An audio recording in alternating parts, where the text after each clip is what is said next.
സാന്ദ്രാനന്ദാവബോധാത്മകമനുപമിതം കാലദേശാവധിഭ്യാം നിർമുക്തം നിത്യമുക്തം നിഗമശതസഹസ്രേണ നിർഭാസ്യമാനം അസ്പഷ്ടം ദൃഷ്ടമാത്രേ പുനരുരു പുരുഷാർദ്ധാത്മകം ബ്രഹ്മതത്വം തത്താവദ്ഭാതി സാക്ഷാൽ ഗുരുപവനപുരേ ഹന്തഭാഗ്യം ജനാനാം ഹന്തഭാഗ്യം ജനാനാം ഹന്തഭാഗ്യം ജനാനാം.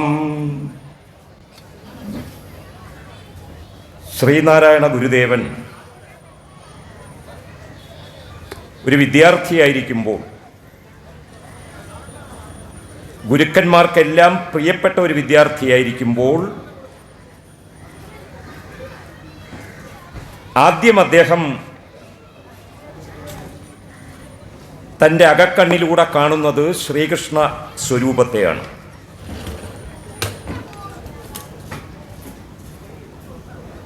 ഈ ചരിത്ര സംഭവങ്ങൾക്കെല്ലാമുള്ള ആധുനിക കേരളത്തിലെ വ്യാഖ്യാനം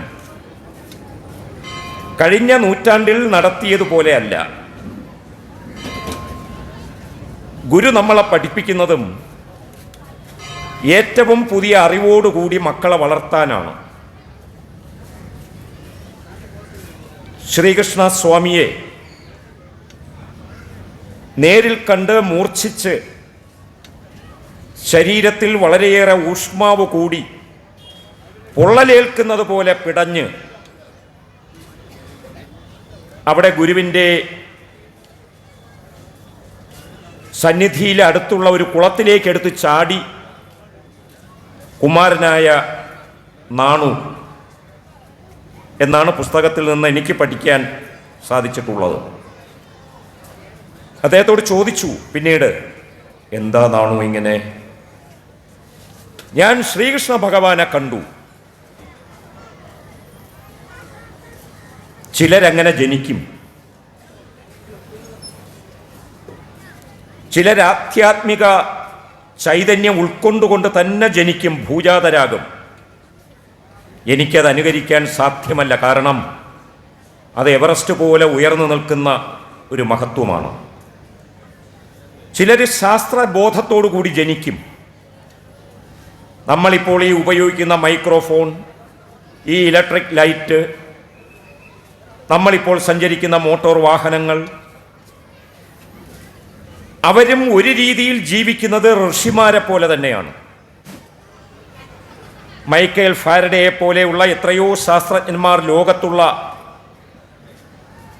അന്ന് തൻ്റെ നാട്ടിലുണ്ടായിരുന്ന സാധാരണ വ്യക്തികളാൽ കളിയാക്കപ്പെട്ടവരാണ്. ഭ്രാന്തൻ എന്ന് വിളിക്കപ്പെട്ടു, അടുക്കും ചിട്ടയുമില്ലാത്തവനെന്ന് വിളിക്കപ്പെട്ടു, നന്നായിട്ട് വസ്ത്രം ധരിച്ച് ജീവിക്കാത്തവൻ എന്നെല്ലാം കളിയാക്കപ്പെട്ടു. പക്ഷെ അപ്പോഴെല്ലാം മൈക്കേൽ ഫാരഡയെ പോലുള്ള ഒരു ശാസ്ത്രജ്ഞൻ്റെ ചിന്ത കണ്ടുപിടുത്തങ്ങളിലായിരുന്നു. ഗുരുവിന് ഏറ്റവും ഇഷ്ടമുള്ള കാര്യം എല്ലാവരെയും അനുകൂല സമീപനത്തോടുകൂടി സ്വീകരിച്ച് ഉൾക്കൊള്ളുന്നതിനാണ്. ഞാനിവിടെ ആദ്യം ഉദ്ധരിച്ച 4 വരികൾ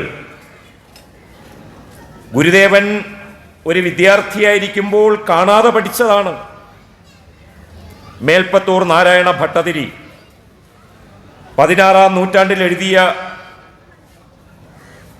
നാരായണീയം എന്ന മഹാകാവ്യം തുടങ്ങുന്നതാണ് ഞാനിവിടെ പറഞ്ഞ ശ്ലോകം. ഗുരുദേവന്റെ പാണ്ഡിത്യം കാലാകാലങ്ങളിൽ നമ്മുടെ നാട്ടിൽ നിധി നിക്ഷേപങ്ങളായി അലഞ്ഞവരും അന്വേഷിച്ചവരും കണ്ടെത്തിയതെല്ലാം ഉൾക്കൊണ്ടുണ്ടാക്കിയ പാണ്ഡിത്യമാണ് ഗുരുദേവന്റെ പാണ്ഡിത്യം. ആ എടുപ്പിൽ നിന്നുകൊണ്ടാണ് അദ്ദേഹം പുതിയ പുതിയ എടുപ്പുകൾ കെട്ടി ഇന്നത്തെ ഈ ചൈതന്യം നമുക്ക് നൽകിയത്. ശ്രീകൃഷ്ണനെ, അതായത് മഹാവിഷ്ണുവിൻ്റെ അവതാര സ്വരൂപങ്ങളിൽ ഒന്നായ മഹാശ്രീകൃഷ്ണനെ ആദ്യകാലത്ത് ഉപാസിക്കുകയും ഉജ്ജീവിപ്പിക്കുകയും മുന്നിൽ കണ്ട് മൂർച്ഛിക്കുകയും ചെയ്ത ഗുരുദേവൻ പിന്നീട് തൻ്റെ ആധ്യാത്മിക ശ്രദ്ധയിലൊരു പകർച്ച സംഭവിക്കുന്നത് നമുക്ക് കാണാൻ സാധിക്കും. പകർച്ച, പതർച്ചയല്ല, ഒരിക്കലും പതറിയിട്ടില്ല, പകർച്ച. അതേതാണ്?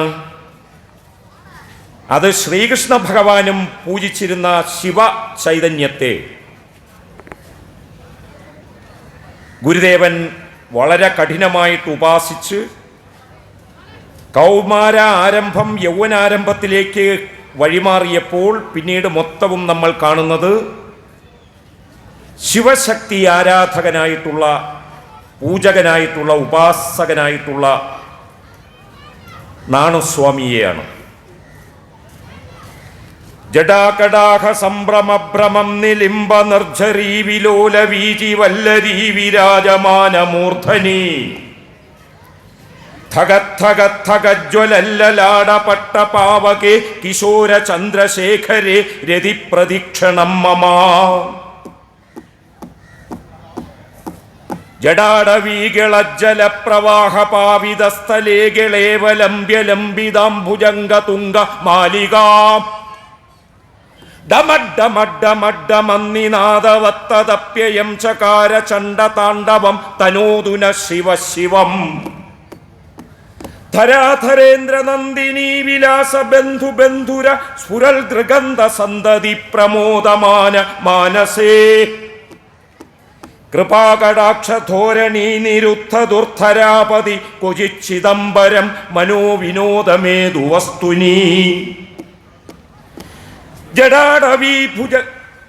ജടാടവീ ഭുജംഗ പിംഗല സ്ഫുരൽ ഫണാമണി പ്രഭാകദംബ കുങ്കുമ പ്രലിപ്ത ദിഗ്വധൂമുഖേ മദാന്ത സിന്ധുര സ്ഫുരത്വഗുത്തരീയമേതുരേ മനോവിനോദമത്ഭുതം ബിഭർത്തു ഭൂതഭർത്തരീ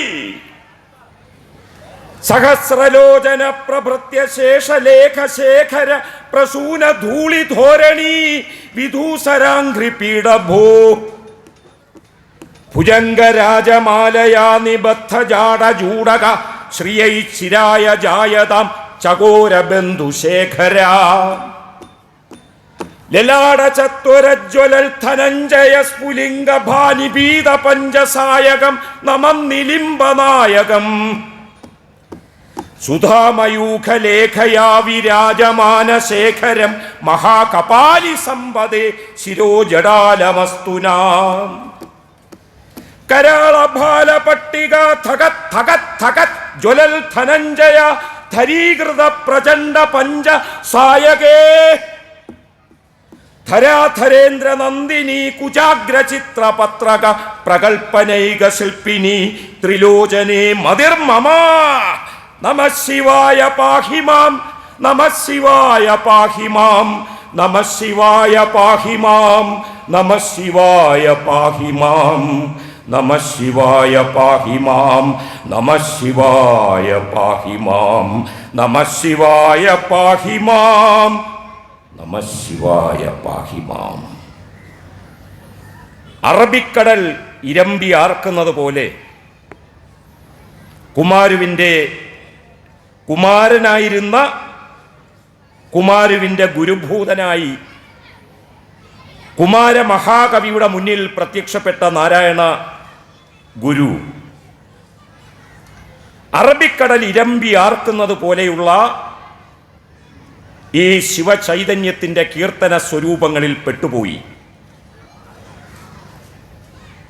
ചെറിയ കാര്യമല്ലേ അത്. മനസ്സിൻ്റെ ഏറ്റവും മഹോന്നതങ്ങളിലും അതേപോലെ മഹത്തായ കയങ്ങളിലും നിന്ന് ഉദ്ഭൂതമാകുന്ന സാധാരണയിൽ കവിഞ്ഞ ശേഷിയുടെ സംഭൂത ശക്തിയാണ്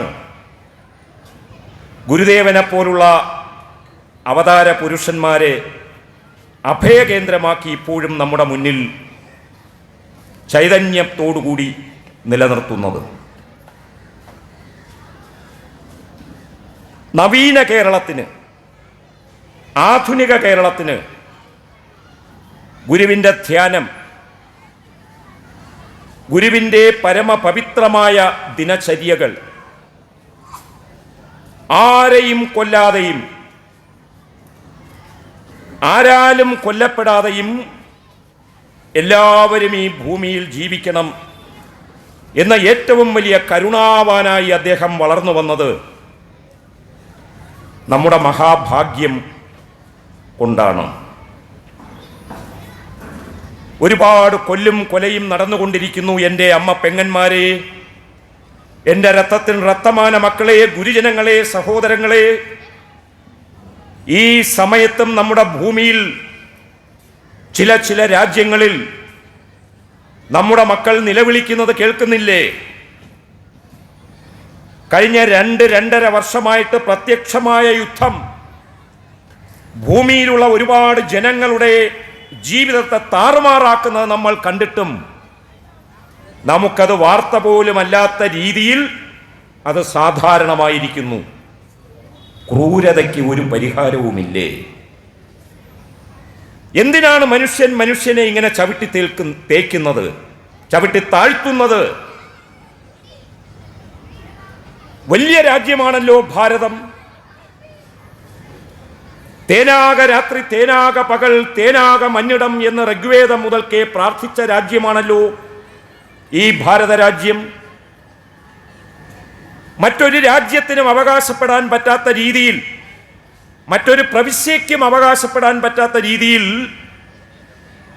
മനുഷ്യരെല്ലാം ദേവ പദവിയിൽ നിന്നും ഉയർന്ന് എല്ലാവരെയും കൈപിടിച്ചുയർത്തുവാൻ വിദ്യയെ ആയുധമാക്കിയ രാജ്യമാണല്ലോ, പ്രവിശ്യയാണല്ലോ, പ്രദേശമാണല്ലോ, സംസ്കാരമാണല്ലോ. പിന്നെന്തുകൊണ്ടിങ്ങനെ എന്ന് ഗുരുദേവൻ ജീവിച്ച ഘട്ടത്തിൽ നമ്മുടെ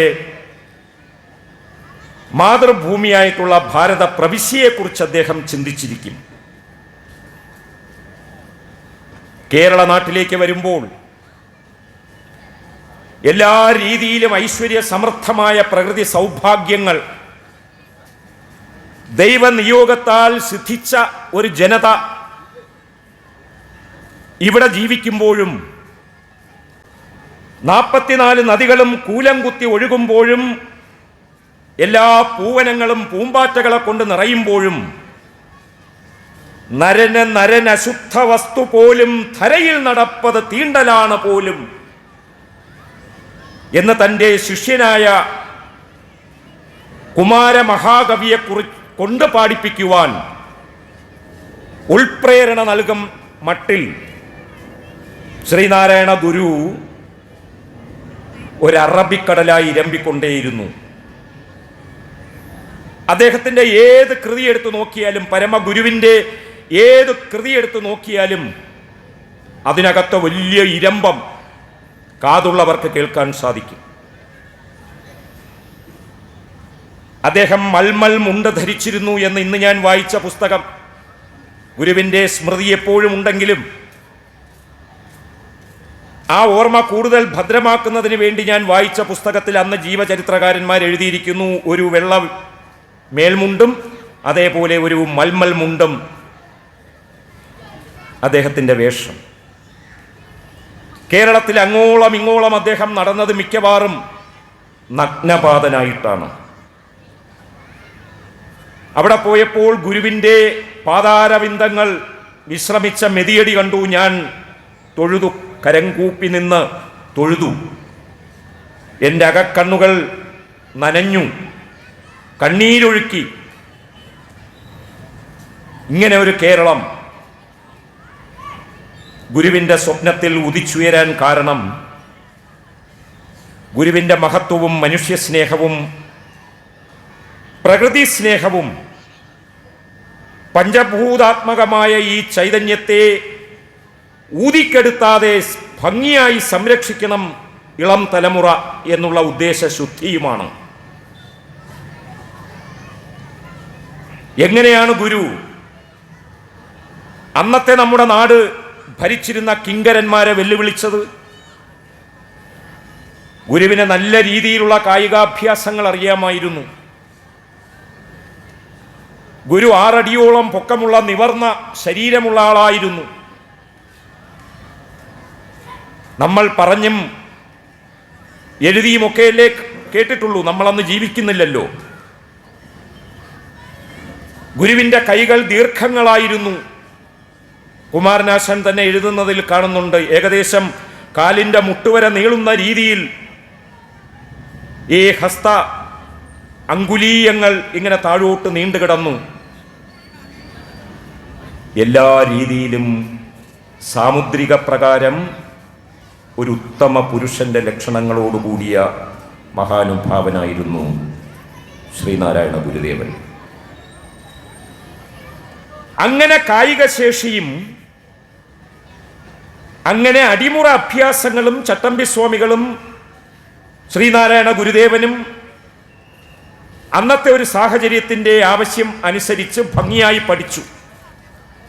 ചൂണ്ടുമർമ്മം അറിയാമായിരുന്നു, നോക്ക് മർമ്മം അറിയാമായിരുന്നു, ശരീരശാസ്ത്രം ഭംഗിയായിട്ട് അറിയാമായിരുന്നു. ഒറ്റയ്ക്ക് അലഞ്ഞു നടക്കുമ്പോൾ ഏതെങ്കിലും മുട്ടാളന്മാർ വന്ന് ഉപദ്രവിച്ചാൽ അവരെ തിരിച്ചുപദ്രവിക്കാനല്ല, അവരുടെ വെട്ടും കുത്തുമേൽക്കാതെ സ്വന്തം ശരീരമാണ് ദൈവം തന്ന ഉപകരണമെന്ന് മനസ്സിലാക്കി തൻ്റെ ജന്മദൗത്യം പൂർത്തിയാക്കണമെങ്കിൽ ഏറ്റവും വലിയ ആരോഗ്യത്തോടുകൂടി എൻ്റെ ജീവിതത്തെ ഈ ശരീരത്തോടുകൂടി കാത്തുരക്ഷിക്കണം എന്ന ഉൾബോധം കൊണ്ട് ചെറുത്തു നിൽക്കാൻ മാത്രമേ ഈ മഹാന്മാരെല്ലാം ആ അറിവിനെ ഉപയോഗിച്ചിട്ടുള്ളൂ. അങ്ങോട്ടൊരിക്കലും ഉപദ്രവിക്കാൻ മുതിർന്നിട്ടുകൂടിയില്ല ചിന്തയിൽ പോലും. നിർഭയനായിരിക്കുക എന്ന് പറയുന്നത് എനിക്കോ എന്നെപ്പോലെയുള്ള സാധാരണക്കാർക്കോ സാധ്യമല്ല. നമ്മൾ ഭയപ്പെട്ടു പോകും. ഒരു പാമ്പിനെ കണ്ടാൽ, ഒരു പഴുതാരയെ കണ്ടാൽ, ഒരു കരിഞ്ചിലന്തിയെ കണ്ടാൽ, എന്തിനാ ഓടി വരുന്ന ഒരു പട്ടിയെ കണ്ടാൽ, പേടി എനിക്ക് പനിപ്പേടി, തൊണ്ടവരണ്ട് ചുമപ്പേടി, തേടും വഴികളിലെല്ലാം ഒഴിയാ ബാധകളുണ്ടെന്നുൾപ്പേടി. അതല്ലേ നമ്മുടെ അവസ്ഥ? എപ്പോഴും പേടിച്ച് പേടിച്ച് നമ്മൾ ജീവിക്കുന്നു. കണ്ണീരിൻ്റെ കടൽ പേടി, തണ്ണീർ വറ്റി വെയിൽ പേടി, അരികിൽ വരുന്നൊരുടൽ പേടി, പരിചിതരെ പോലും പേടി, തണൽ മരമൊന്നൻ തലയിൽ വീണ് കഴുത്തൊടിയാമെന്നൊരു പേടി, ഓടും വണ്ടിയിടി പേടി, കാണും പട്ടി കടിപ്പേടി, കൊതുകിൻ പേടി, പശുവിൻ പേടി, പറവപ്പേടി, മീൻ പേടി, പേടികളോടടരാടി അടങ്ങാതോടി വിയർത്ത് വിറപ്പേടി, പേടി എനിക്ക് പനിപ്പേടി, തൊണ്ടവരണ്ട് ചുമപ്പേടി. 4 വർഷം മുമ്പ് കൊറോണ എന്ന് പറയുന്ന മഹാവ്യാധി ലോകത്തും നമ്മുടെ നാട്ടിലും വീശിയടിച്ചപ്പോൾ നമ്മൾ എന്തുമാത്രം പേടിച്ചു. കൊറോണ ബാധിച്ച് വന്നിറങ്ങിയ ഒരാളെ കല്ലെറിഞ്ഞു കൊന്ന പാപികളാണ് നമ്മൾ. ആ ലജ്ജയിൽ നിന്ന് നമുക്ക് മോചനമുണ്ടോ എന്നെങ്കിലും. ഒരു പത്രം കൈകൊണ്ട് തൊടില്ലായിരുന്നു, ഒരു പാൽ കവർ തൊടില്ലായിരുന്നു. ആരെങ്കിലും മതിൽ വന്ന് നിന്നാൽ അയാൾ തൊടുന്ന എവിടെയാണെന്ന് നോക്കിയിട്ട് അവിടെ തൊടാതെ നമ്മൾ എങ്ങോട്ടെങ്കിലും ഇറങ്ങിപ്പോയിട്ട് അയാളെ ശാസിക്കരുത്. ആരാ ആരാ പേടിച്ചു വിറച്ചു. ഗുരുദേവന് ആ ഭയമില്ലായിരുന്നു. അത് അപൂർവമായ വ്യക്തികൾക്ക് മാത്രമേ ആ ധൈര്യമുണ്ടാവുകയുള്ളൂ. മഹാത്മാഗാന്ധിക്ക് ഇതേ ധൈര്യമുണ്ടായിരുന്നു. 1906 ഡർബൻ ബാർ നടക്കുമ്പോൾ സൗത്ത് ആഫ്രിക്കയിൽ അവിടെ എല്ലാവർക്കും പ്യൂബോണിക് പ്ലേഗ് ബാധിച്ചു. ഗാന്ധിജി ശിവഗിരിയിൽ വന്ന് ഗുരു ദർശനം നടത്തിയ മഹാനായതുകൊണ്ടാണ് ഞാൻ ഗാന്ധിജിയെ കുറിച്ച് പറയുന്നത്. പ്യൂബോണിക് പ്ലേഗ് മാരകമായ ഒരു ബാക്ടീരിയ പരത്തുന്ന പ്ലേഗാണ്. നമ്മൾ ഇന്ന് കൊറോണ ഭയന്നതുപോലെ അത് പിടിപെട്ടാൽ ചത്തുപോകും. അന്നവിടെ ഏഷ്യൻ വംശജരായ തൊഴിലാളികൾക്ക് വേണ്ടിയും അവിടെ ജീവിക്കുന്നവർക്ക് വേണ്ടിയും വക്കീൽ പണി ചെയ്യുന്ന ആളായിരുന്നു മോഹൻദാസ് കരംചന്ദ് ഗാന്ധി. ബ്രിട്ടീഷുകാരുടെ കോളനിയാണ്. ബ്രിട്ടീഷുകാരുടെ കിങ്കരന്മാരായ തദ്ദേശവാസികൾ, ഏഷ്യയിൽ നിന്ന് വന്നവർ, അത് ഇന്ത്യക്കാരായാലും ചൈനക്കാരായാലും അന്ന് പാകിസ്ഥാൻ വന്നിട്ടില്ല എങ്കിലും ആ പ്രവിശ്യയിലുള്ളവരായാലും ആരായാലും അവർക്ക് അധികാരങ്ങളൊന്നും കൊടുക്കാതെ, അവകാശങ്ങൾ കൊടുക്കാതെ ഉപദ്രവിച്ചു കൊണ്ടിരിക്കുന്ന കാലം. അങ്ങനെ പ്യൂബോണിക് പ്ലേഗ് ബാധിച്ച അവിടെയുള്ള പാവപ്പെട്ട ജനങ്ങൾ അവിടെയെല്ലാം വൃത്തികേടാക്കിക്കൊണ്ട് ഛർദ്ദിക്കുന്നു, വിസർജിക്കുന്നു. വയറിളക്കവും ഛർദിലുമാണ് അതിൻ്റെ ലക്ഷണം. വസൂരി പോലെ കുറച്ച് കുറച്ച് കുരുക്കൾ ആ രോഗിയുടെ ശരീരത്തിൽ ഉണ്ടാവുകയും ചെയ്യും. പേടിയാണ്, പേടി, പോകരുത് പോകരുത് എല്ലാവരും വിളിച്ചു പറയുമ്പോൾ കയ്യിലൊരു ബക്കറ്റുമെടുത്ത് ഒരു ചൂലുമെടുത്ത് കേവലം 40 വയസ്സ് തികയാത്ത മോഹൻദാസ് കരംചന്ദ് ഗാന്ധി ഇറങ്ങി ആ ചേരികളിലെല്ലാം പോയി ആ രോഗികളുടെ വിസർജ്യവും ഛർദിയും വാരി വെളിയിടത്തിൽ കൊണ്ടുപോയി മണ്ണിട്ട് മൂടി. പിറ്റന്ന് തൊട്ട് അവിടെയുള്ള മനുഷ്യരെല്ലാം ദൈവത്തിന്റെ അവതാരം ഇതാ പോകുന്നു, നമ്മൾ കുറ്റപ്പെടുത്തിയ ഈ വക്കീലുണ്ടല്ലോ ഈശ്വരന്റെ അവതാരമാണ് എന്ന് പറഞ്ഞ് ആദരിക്കാൻ തുടങ്ങി. പറഞ്ഞാൽ ദീർഘമായി പോകും, സമയത്തിന്റെ മതിൽക്കെട്ടിൽ നിൽക്കുകയില്ല. ഇതേ ധൈര്യം ഒരു പടി കൂടുതലായിട്ട് നമുക്ക് കാണാൻ സാധിക്കും ശ്രീനാരായണ ഗുരുദേവനിൽ. മഹാവ്യാധികൾ പടർന്നു പിടിക്കുന്നിടത്തെല്ലാം അദ്ദേഹം നിർഭയം ഇറങ്ങി നടന്നതായിട്ട് ചരിത്രത്തിൽ പറയുന്നുണ്ട്. എന്താണ് ഇവരെ നിർഭയരാക്കുന്നത്? ഇവരെ നിർഭയരാക്കുന്നത് ആ ഭയത്തിൻ്റെ ഉറവ, അതിൻ്റെ സ്രോതസ് എന്താണ് എന്ന് മനസ്സിലാക്കുന്ന അറിവാണ്. മഹാവൈദ്യനായിരുന്നു ശ്രീനാരായണ ഗുരുദേവൻ. ശ്രീനാരായണ ഗുരുദേവൻ ഒരിക്കൽ ഒരു ഇന്റർവ്യൂവിൽ പറഞ്ഞു, ഗുരു എന്താ, ആരാണ് ഏറ്റവും നല്ല വൈദ്യൻ? ഗുരു പറഞ്ഞു, ഏറ്റവും കുറച്ച് മരുന്നുകൾ കൊണ്ട് എല്ലാ രോഗങ്ങളും ഭേദപ്പെടുത്തുന്ന വൈദ്യനാണ് ഏറ്റവും നല്ല വൈദ്യൻ. അതിനെ ശിരസാ വഹിച്ചുകൊണ്ട് രാഘവൻ തിരുമുൽപ്പാട് എന്നൊരു മഹാവൈദ്യൻ ചാലക്കുടിയിൽ ജീവിച്ചിരുന്നു. 10 വർഷം മുമ്പാണ് മരിക്കുന്നത്. ശ്രീനാരായണ ഗുരുദേവന്റെ ഏറ്റവും വലിയ ശിഷ്യനായിരുന്നു, ഭക്തനായിരുന്നു. ഗുരുദേവൻ സമ്മാനിച്ച ഒരു ഊന്നുവടി രാഘവൻ തിരുമുൽപ്പാട് മാഷ് സാറ് വീട്ടിൽ സൂക്ഷിച്ചിട്ടുണ്ട്. അദ്ദേഹത്തിൻ്റെ മകൾ ഇപ്പോൾ ശങ്കരാചാര്യ യൂണിവേഴ്സിറ്റിയിൽ സംസ്കൃതം പ്രൊഫസറാണ്. മരുമകൻ അറിയപ്പെടുന്ന ഒരു ചിന്തകനാണ്. അതിലേക്കല്ല ഞാൻ പോകുന്നത്. രാഘവൻ തിരുമുൽപ്പാട് എപ്പോഴും പറയും ഗുരുവിൻ്റെ ഈ വൈദ്യ വിശദീകരണം. കുറച്ച് മരുന്നുകൾ കൊണ്ട് എല്ലാ രോഗങ്ങളെയും ചികിത്സിക്കണം. ഗുരുദേവൻ മഹാവ്യാധികളെന്ന് പറഞ്ഞ് ജനങ്ങൾ നിലവിളിച്ച രോഗസ്ഥലങ്ങളിലേക്ക് പോയി നമ്മൾ കാണുന്ന പുല്ലും പൂവും കായും കനിയും വേരും ധാതുക്കളുമെല്ലാം കൊണ്ടുവന്ന് ഏതണുക്കൾ കൊണ്ടാണോ ആ രോഗമുണ്ടാക്കുന്നത് ആ അണുക്കളെ ഇല്ലായ്മ ചെയ്ത് രോഗിയെ രക്ഷിക്കുകയും,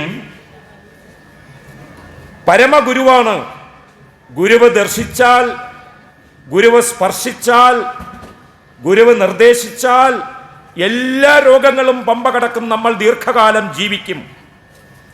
ആ അടിയുറച്ച ആത്മവിശ്വാസം ഒരു മരുന്നാണ്. ഗുരുവിന് തൻ്റെ ജീവിതം എന്തിനു വേണ്ടിയാണ് എന്നതിനെക്കുറിച്ച് നിസ്സംശയമുള്ള തീരുമാനമുണ്ടായിരുന്നു. അത് പൂർത്തിയാക്കാതെ ഞാൻ ശിവന്റെ തൃപ്പാദങ്ങളിലേക്ക് പോവുകയില്ല, മരണം എന്നെ വിളിക്കില്ല. ഞാൻ ജനിച്ചത് ഈ നാട്ടിലെ ജാതി ഭൂതങ്ങളെ ഇല്ലായ്മ ചെയ്യുന്നതിനും ജനകോടികൾ, ചേറിലാണ്ട് കിടക്കുന്ന ജനകോടികൾ എത്രയും പെട്ടെന്ന് വെളിച്ചത്തിലേക്ക് വന്ന് മാന്യമായി ജീവിക്കുന്ന ഒരു ലോകം പടുത്തുയർത്തുന്നതിനും വേണ്ടിയാണ് എന്ന ചിന്ത അദ്ദേഹത്തിൽ രൂഢമൂലമായിരുന്നു. ആ ചിന്തയ്ക്ക് ഭൂഷണമൊരുക്കുകയാണ് ഇപ്പോൾ കേൾക്കുന്ന ഈ മന്ത്ര ശംഖ് നിസ്വനം. ഒരു കോടി ദിവാകരരൊത്തുയരും പടിപാരൊടു നീരനലാദികളും കെടുമാർ കിളർന്ന് വരുന്നൊരു നിൻ വടിവെന്നുമിരുന്ന് വിളങ്ങിടണം. ഈ മന്ത്രം കേൾക്കുമ്പോൾ ഗുരുവിന്റെ തന്നെ കൃതി പാടുന്നതല്ലേ നല്ലത്?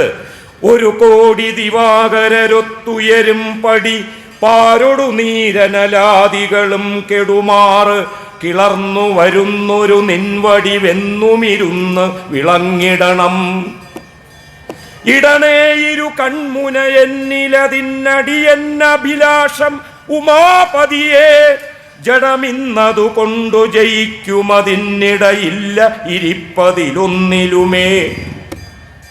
നിലമോടു നെരുപ്പു നിരന്നൊഴുകും ജലം ആശുകനമ്പരമഞ്ചിലുമേ അലയാതെ അടിക്കടി നൽകുക നിന്നിലയൊന്നിതു തന്നെ നമുക്കു മതി.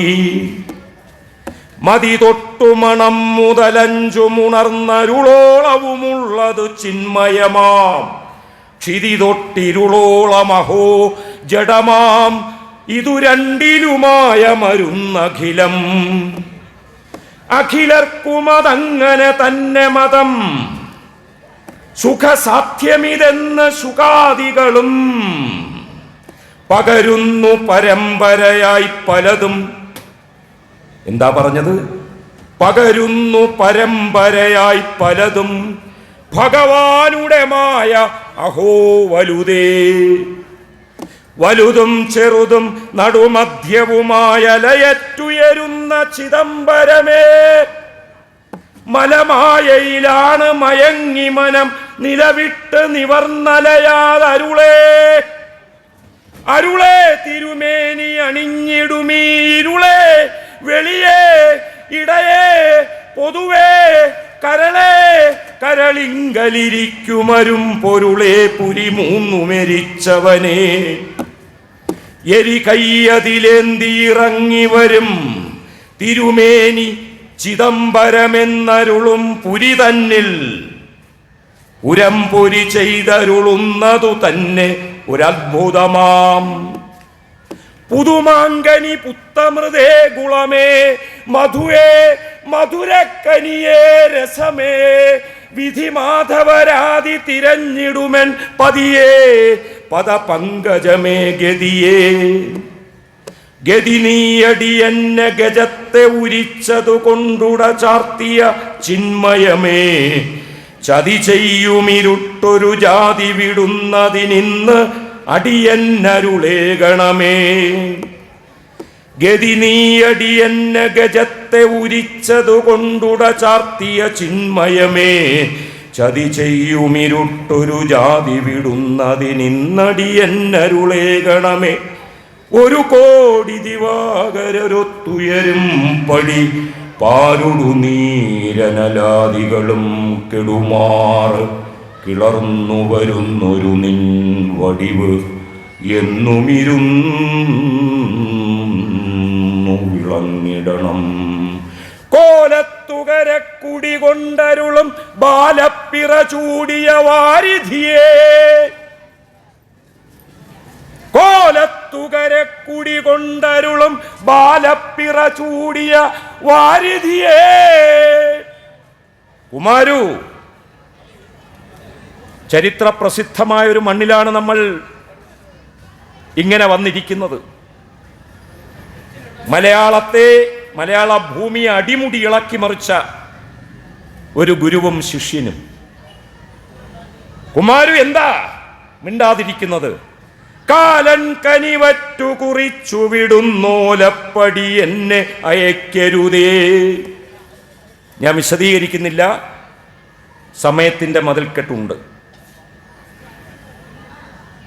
ആ കുമാരനാശാൻ ഗുരുവിനെക്കുറിച്ച് പറഞ്ഞതും എഴുതിയതുമെല്ലാം ശ്രീരാമകൃഷ്ണ പരമഹംസനെ കുറിച്ച് സ്വാമി വിവേകാനന്ദൻ എഴുതിയതുപോലെ പറഞ്ഞതുപോലെ ഇന്ന് ഭുവന പ്രസിദ്ധമാണ്. ആയുസ്സും വപുസ്സുമെല്ലാം മഹാജനങ്ങളുടെ നന്മയ്ക്ക് വേണ്ടിയും ഏറ്റവും പരമപവിത്രമായ ഒരു ലക്ഷ്യത്തിന് വേണ്ടിയും ഒഴിഞ്ഞുവെച്ച ഈ ഗുരു പോലെ വേറൊരു ഗുരു ലോകത്തിലില്ല എന്ന് കുമാരനാശാൻ നേർ കണ്ണുകൾ കൊണ്ട് കണ്ട് മനസ്സിലാക്കിയ ആ തിരുദേഹം 1928 നമ്മളെ എല്ലാവരെയും വേദനിപ്പിച്ചുകൊണ്ട് നിശ്ചലമായുമ്പോഴും അദ്ദേഹം ഈ മണ്ണിൽ ഇറക്കിവിട്ട ഊർജത്തിൻ്റെ ആ സ്രോതസ്സുണ്ടല്ലോ, അത് ഉത്തരോത്തരം വർദ്ധമാനമായി കൊണ്ടേയിരിക്കുന്നു. ഞാനിവിടെ ആവർത്തിച്ച അരുളേ തിരുമേനി അണിഞ്ഞിടുമീരുളേ വെളിയേ ഇടയേ പൊതുവേ കരളേ കരളിങ്കലിരിക്കും അരും പൊരുളേ പുരിമൂന്നു മെരിച്ചവനേ. ശ്രീനാരായണ ഗുരുദേവൻ ശാന്തനായിരുന്നോ?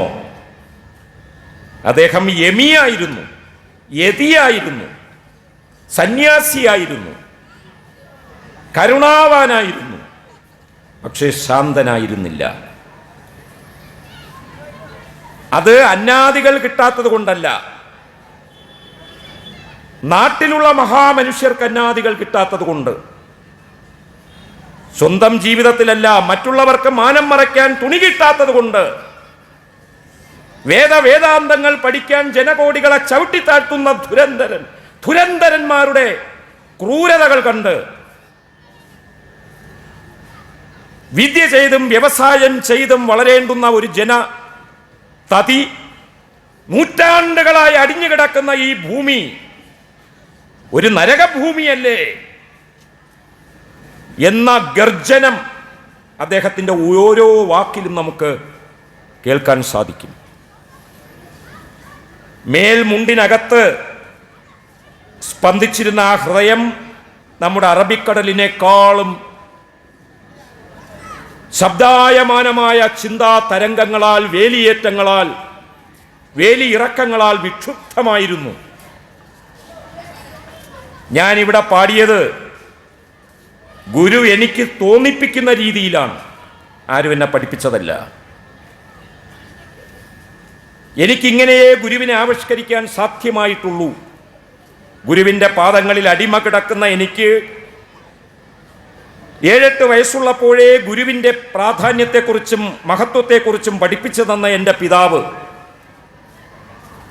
പറഞ്ഞ പടിക്കെട്ടുകളിൽ നിന്നും കയറി കയറി ഇപ്പോഴും ഞാൻ ഈ പാടിയതിലൊന്നുണ്ട്. മഹാവിഷ്ണുവും ബ്രഹ്മാവും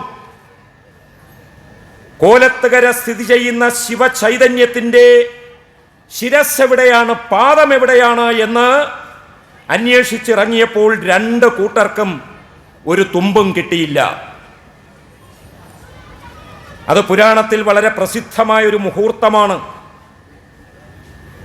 അത് ചിജ്ജട ചിന്തനം എന്ന ഈ 27-ാമത്തെ വയസ്സിൽ ഗുരുദേവൻ എഴുതിയ ഈ കീർത്തനത്തിൽ നിഗൂഹനം ചെയ്തിരിക്കുന്നു.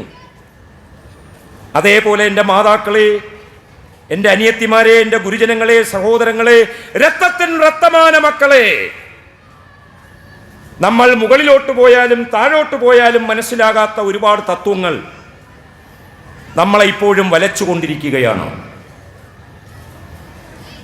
ഈ ആധുനിക കേരളത്തെയും ആധുനിക ഭാരതത്തെയും ആധുനിക ലോകത്തെയും സൃഷ്ടിക്കാൻ ശിവഗിരിയിൽ എത്തുന്നതിന് മുമ്പേ, അരുവിപ്പുറത്ത് പ്രതിഷ്ഠ നടത്തുന്നതിന് മുമ്പേ 1882-ലോ 83-ലോ ഗുരുവിനാൽ വിരചിതമായി എന്ന് പറഞ്ഞ് ഞാൻ നേരത്തെ പാടിയ ആ ചിജ്ജട ചിന്തനത്തിൻ്റെ അവസാനത്തെ വരികളിൽ ആ തത്വം അദ്ദേഹം നിഗൂഹനം ചെയ്തിരിക്കുകയാണ്. എന്താണത്? ചതി ചെയ്യുമിരുട്ടൊരു ജാതി വിടുന്നതിനിന്നടിയന് അരുളേകണമേ. ആ അരുൾ കിട്ടിയാൽ നമ്മൾ വിജയിച്ചു. ഗുരുവിനറിയാം ഞാൻ പറയുന്നതിന് നല്ല വ്യാഖ്യാതാക്കൾ ഉണ്ടാകും എന്ന് തിരുഗുരു അന്നേ ഉറപ്പിച്ചു. ചതി ചെയ്യും ഇരുട്ടൊരു ജാതി വിടുന്നതിനിന്നടിയന്നരുളേകണമേ. 1 കോടി ദിവാകരൊത്തുയരുംപടി പാരുടു നീരനലാദികളും കെടുമാറ് കിളർന്നു വരുന്നൊരു നിൻവടി വെന്നും ഇരുന്നു വിളങ്ങിടണം. ഇടനേയൊരു കൺമുന എന്നിലതിന്നടി എന്നഭിലാഷമുമാപതിയേ ജഡമിന്നതു കൊണ്ട് ജയിക്കുമതിന്നിടയില്ല ഇരിപ്പതിലൊന്നിലുമേ. നിലമോട് നെരുപ്പ് നിരന്നൊഴുകും ജലമാസുക നമ്പരമഞ്ചിലുമേ അലയാതെ അടിക്കടി നൽകുക നിന്നിലയൊന്നിതു തന്നെ നമുക്ക് മതി. മതി തൊട്ടു മണം മുതൽ 5 ഉണർന്നരുളോളവുമുള്ളത് ചിന്മയമാം ചിരി തൊട്ടിരുളോളം അഹോജടമാമതു രണ്ടിലുമായ മരുന്നഖിലം. അഖിലർക്കുമറങ്ങന തന്നെ മതം സുഖസാധ്യമിതെന്ന് സുഖാദികളും പകരുന്നു പരമ്പരയായി പലതും ഭഗവാനുടമായ ഹോ വലുതേ. വലുതും ചെറുതും നടുമധ്യവുമായ ലയറ്റുയരുന്ന ചിദംബരമേ മലമായയിലാണ് മയങ്ങി മനം നിലവിട്ട് നിവർന്നലയാതരുളേ. അരുളേ തിരുമേനി അണഞ്ഞിടുമീ ഇരുളേ വെളിയേ ഇടയേ പൊതുവേ കരളേ കരളിങ്കൽ ഇരിക്കും അരും പൊരുളേ പുരി 3 എരിച്ചവനേ. എരികയ്യതിലേന്തി ഇറങ്ങി വരും തിരുമേനി ചിദംബരം എന്നരുളും പുരി തന്നിലിരുന്നു പുരംപുരി ചെയ്തരുളുന്നതു തന്നെ ഒരത്ഭുതമാ. പുതുമാങ്കനി പുത്തമൃതേ കുളമേ മധുവേ മധുരക്കനിയേ രസമേ വിധി മാധവരാതി തിരഞ്ഞിടുമെൻ പതിയേ. കണ്ടോ, വിധി മാധവരാതി തിരഞ്ഞിടുമെൻ പതി. ആരാണ് പശുപതി? ആരാണ് പാർവതീപതി? ആരാണ് മഹാശിവൻ? വിധി മാധവരാതി തിരഞ്ഞിടും. വിധി എന്ന് പറഞ്ഞാൽ ബ്രഹ്മാവ്. ബ്രഹ്മാവിൻ്റെ പര്യായം ആണ് വിധി. മാധവൻ എന്ന് പറഞ്ഞാൽ മഹാവിഷ്ണു. അപ്പോൾ ബ്രഹ്മാവും മാധവനും കൂടി ഇങ്ങനെ തെരഞ്ഞു നടന്നിട്ടും ശിവന്റെ ആദിയും അന്തവും കണ്ടെത്താൻ സാധിച്ചില്ല. അത് വേദാന്തമാണ് എങ്കിലും ഗുരുവിൻ്റെ എല്ലാ കൃതികളെയും നമ്മുടെ ലൗകിക ജീവിതവുമായി ചേർത്ത് വെച്ച് വ്യാഖ്യാനിക്കാൻ സാധിക്കും. അതാണ് ഗുരുവിൻ്റെ മഹത്വം. ഇന്ത്യൻ വേദാന്തം, ഭാരതീയ ദർശന വേദാന്തം എന്നൊക്കെ പറയുന്ന വേദാന്തങ്ങളാകുന്ന കടലിലേക്ക് അല്ലെങ്കിൽ കയത്തിലേക്ക് ഇറങ്ങി മുങ്ങി നോക്കി നിന്നവരെല്ലാം പേടിപ്പിച്ചുകൊണ്ട് കുറേ സമയത്തേക്ക് പൊങ്ങി വരാതെ ശങ്കരൻ കുഴിയിൽ നിന്നും ശിവസ്വരൂപമായിട്ടുള്ള ഒരു ശിലാഖണ്ഡത്തെ ഉയർത്തിയെടുത്ത് പ്രതിഷ്ഠിച്ചതുപോലെ ശങ്കരാചാര്യർക്ക് പറ്റിയ അബദ്ധങ്ങളെയെല്ലാം തിരുത്തിക്കൊണ്ട് അതിനും 1100 വർഷം കഴിഞ്ഞിട്ടും ഈ നാട് ഗതികെട്ട് കിടക്കുന്നത് എന്തുകൊണ്ടാണ്? ഇതേ അദ്വൈതമല്ലേ, ഇതേ വേദാന്തമല്ലേ ശങ്കരാചാര്യർ എടുത്ത് പ്രയോഗിച്ചത്? പിന്നെ എന്താ എൻ്റെ ആളുകൾക്ക് കഴിക്കാനും കുടിക്കാനും ഉടുക്കാനും പഠിക്കാനുമില്ല എന്ന് മാത്രമല്ല, ദൃഷ്ടിയിൽപ്പെട്ടാലും ദോഷമുള്ളോ കെട്ടില്ലാത്തോർ തമ്മിൽ ഉണ്ണാത്തോരിങ്ങനെ ഒട്ടല്ലഹോ ജാതി കോമരങ്ങൾ. അതിന് പരിഹാരമായിട്ട് ഗുരു ഈ ചിച്ചട ചിന്തനത്തിൻ്റെ അവസാനത്തെ 2 വരിയിൽ അദ്ദേഹം ആ രഹസ്യം സൂക്ഷിക്കുന്നു.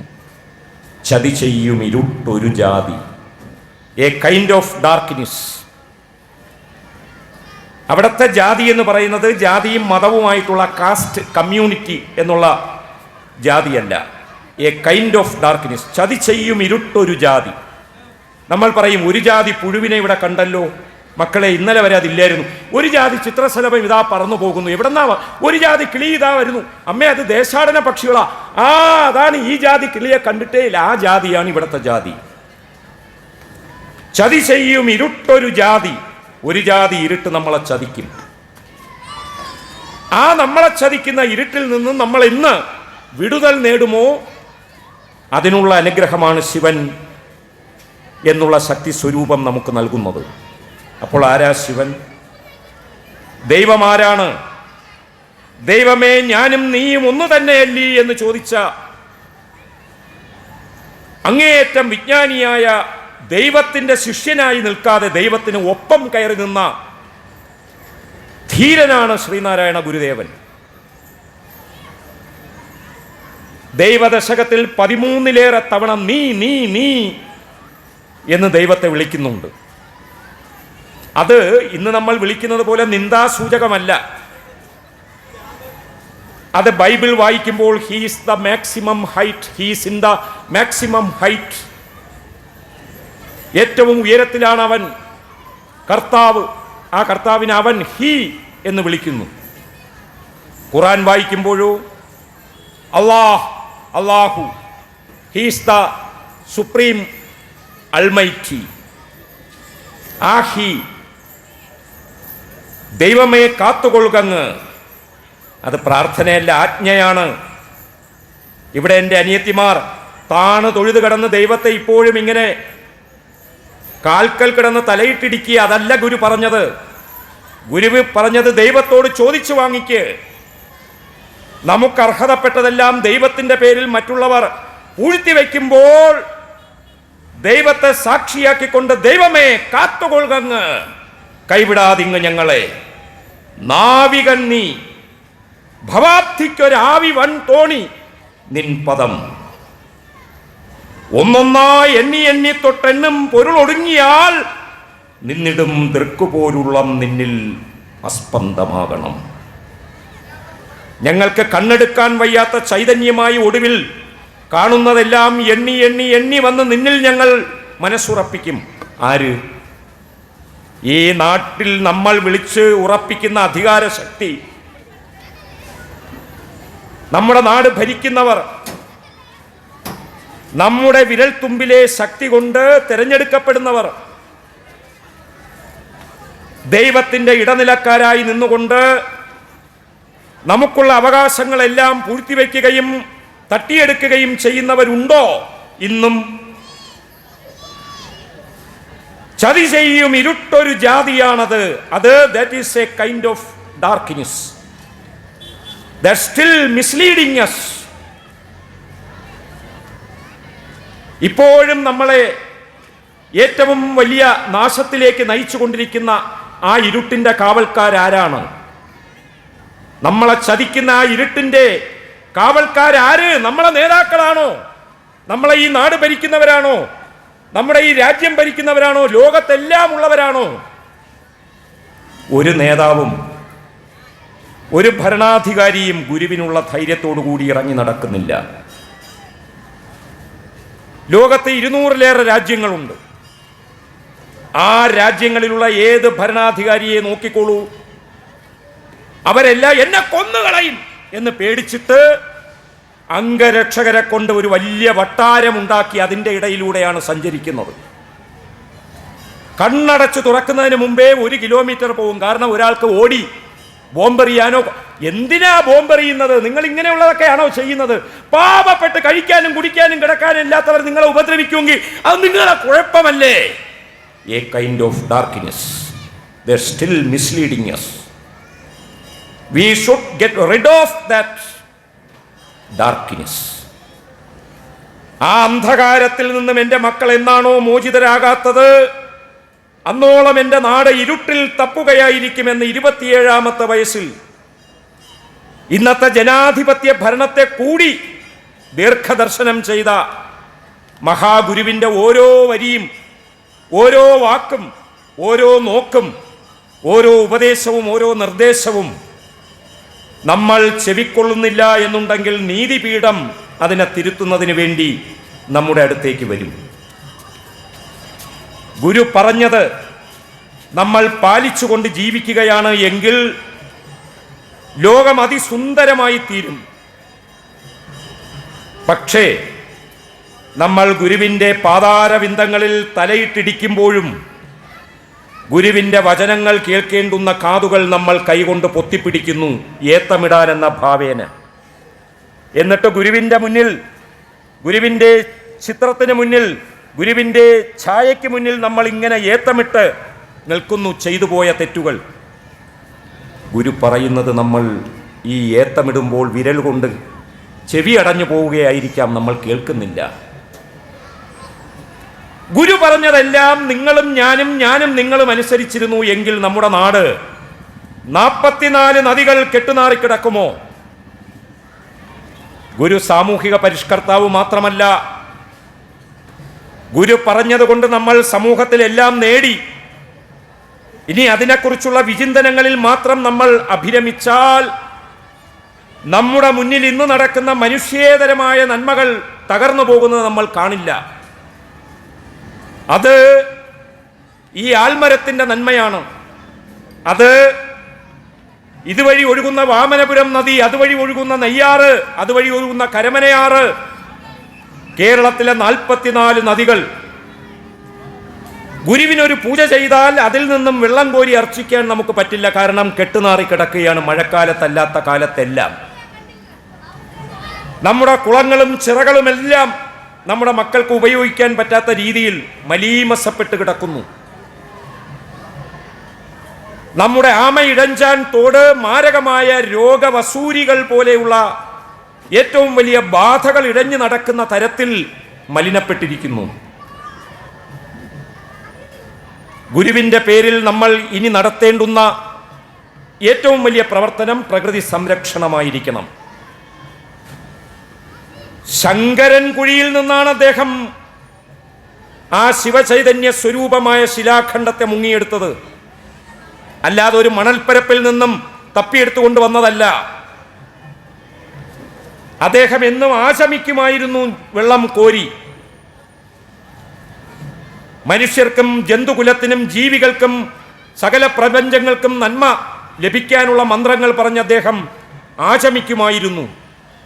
ആചമിക്കുമോ ചൊല്ലഴും ആര്യന്മാർ ചണ്ടാല ഭിക്ഷുകയിൽ ശ്രീനാരായണ ഗുരുദേവന്റെ ശിഷ്യനായ കുമാരമഹാകവി ചോദിക്കുന്നുണ്ട്. പ്രിയപ്പെട്ടവരെ, നിങ്ങളും ഞാനും ഒരു മഹാപാപം ചെയ്യുന്നുണ്ട്. അത് ഗുരു പറയുന്നതിനെ എല്ലാം കേൾക്കുകയും ഗുരു പറയുന്നത് പോലെ നമ്മൾ പ്രവർത്തിക്കാതിരിക്കുകയും ചെയ്യുന്നു. അതിന് യാതൊരു ബുദ്ധിമുട്ടുമില്ല. നമ്മൾ പ്രവർത്തിച്ച് വിജയിപ്പിക്കാൻ ഇറങ്ങിയാൽ നറുനെയ്യാറേ കാലത്തിൻ ചുടു കണ്ണീർ ചാലായി തീരരുതേ. 1888 കഴിഞ്ഞു, 1988 ഇപ്പോൾ 2026 28 പോകുന്നു. നോക്കുക, അദ്ദേഹം മുങ്ങിയിറങ്ങിയ കയത്തിലെ ജലത്തിന്റെ പവിത്രത ഇന്ന് നെയ്യാറിനുണ്ടോ? അദ്ദേഹം ഇവിടെ നിന്ന് ഇറങ്ങി നമ്മുടെ കരമനയാറ്റിന്റെ കരയിലുള്ള അരുവിക്കരയിൽ പോയതായിട്ടാണ് ഞാൻ ഇന്നലെ വായിച്ചത്. അരുവി പുറത്തുമുണ്ട്. അരുവിക്കര, അവിടെ കുമാരനാശാൻ ഒരുപാട് നാൾ താമസിച്ചിരുന്നതായിട്ടൊക്കെ രേഖയുണ്ട്. പക്ഷേ നമ്മുടെ ഇന്നത്തെ അരുവിക്കര, ഡാം നിൽക്കുന്ന അരുവിക്കര ഉണ്ടല്ലോ, നെടുമങ്ങാട് മഞ്ച അരുവിക്കര, അവിടെയും അദ്ദേഹം കുറച്ചുനാൾ തപം ചെയ്യുന്നതിന് വേണ്ടി വന്നപ്പോൾ അവിടെയുള്ള കുറേ മുട്ടാളന്മാർ അദ്ദേഹത്തെ ഉപദ്രവിക്കാം, മോശപ്പെട്ട വാക്കുകളൊക്കെ പറഞ്ഞപ്പോൾ അദ്ദേഹം ഒരിക്കലും അവരെ എതിർക്കാൻ നിൽക്കില്ല.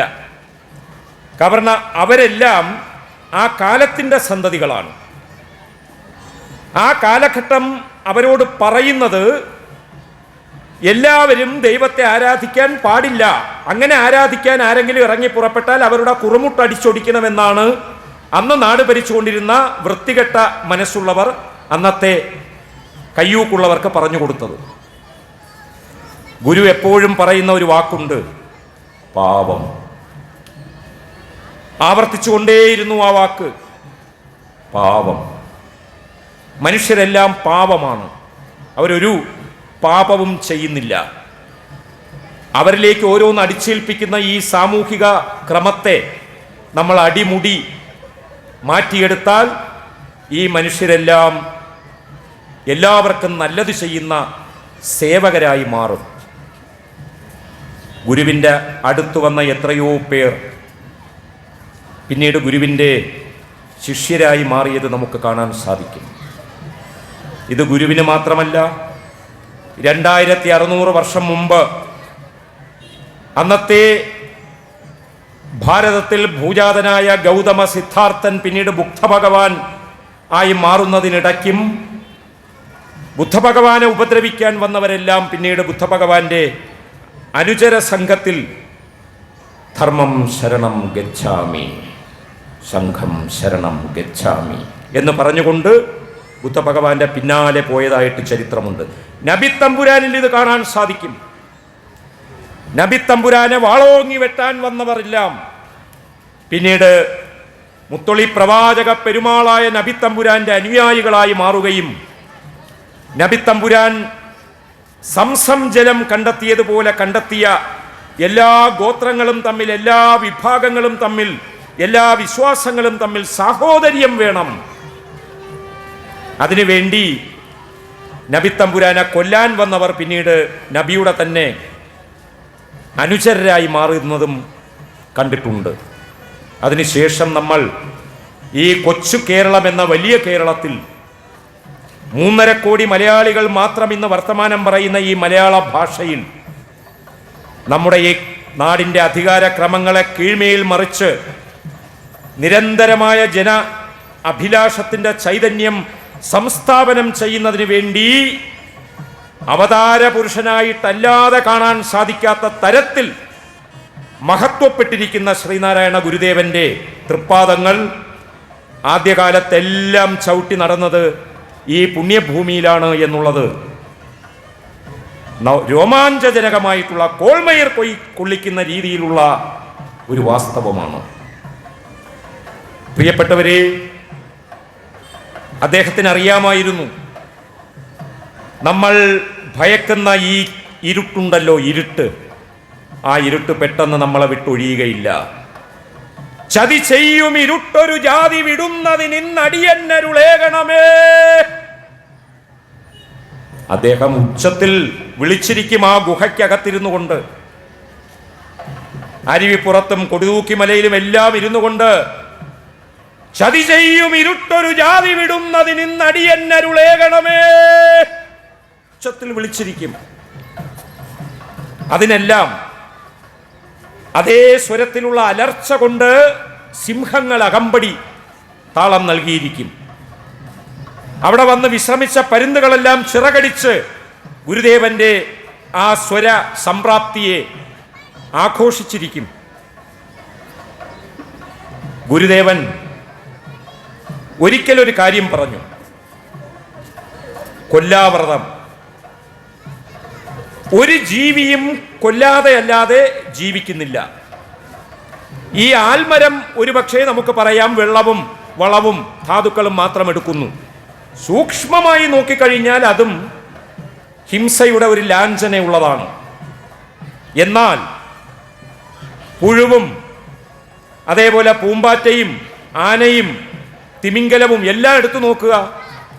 അവയാണല്ലോ നമ്മൾ ജന്തു ജീവികൾ എന്ന് പറയുന്ന. ഒരു ജന്തുവോ ജീവിയോ കൊല്ലാതെ ജീവിക്കുന്നില്ല. ഏറ്റവും ആകാരത്തിലും ശക്തിയിലുമൊക്കെ കുറഞ്ഞതിനെല്ലാം ഒറ്റയ്ക്ക് പിടിച്ച് വിഴുങ്ങുന്നു. ശക്തി കൂടിയതെല്ലാം ദുർബലപ്പെടുമ്പോൾ അല്ലെങ്കിൽ ചത്തുകിടക്കുമ്പോൾ കൂട്ടം കൂടി ചെന്ന് ഉറുമ്പുകളെല്ലാം ഭക്ഷിക്കുന്നു. ഗുരുവിനോട് ചോദിച്ചു, ഗുരു എന്താ? ഗുരു കൊല്ലാവ്രതം ഉപദേശിച്ചാൽ ഞങ്ങൾ എങ്ങനെ ജീവിക്കും? ഗുരു ഇതുവരെയും ആരെയും കൊന്നിട്ടില്ലേ? ഗുരു വളരെ പൊന്നു തിരുമേനിയാണ്. ഗുരുവിനെ കുറിച്ച് എഴുതിയിട്ടുള്ള പുസ്തകങ്ങൾ വായിച്ചാൽ നമ്മൾ അറിയാതെ കരഞ്ഞു പോകും. കാരണം അത്രയ്ക്ക് ആനന്ദം നമ്മുടെ ഉള്ളിൽ ഇങ്ങനെ നിറയും. ഗുരു ഇതുവരെ ആരെയും കൊന്നിട്ടില്ലേ? ഗുരു ഗുഹയിലൊക്കെ ഇരിക്കുമ്പോൾ പാമ്പ് കയറി വന്ന് കടിക്കാൻ വന്നാൽ കല്ലെടുത്ത് ചതച്ചിട്ടില്ലേ?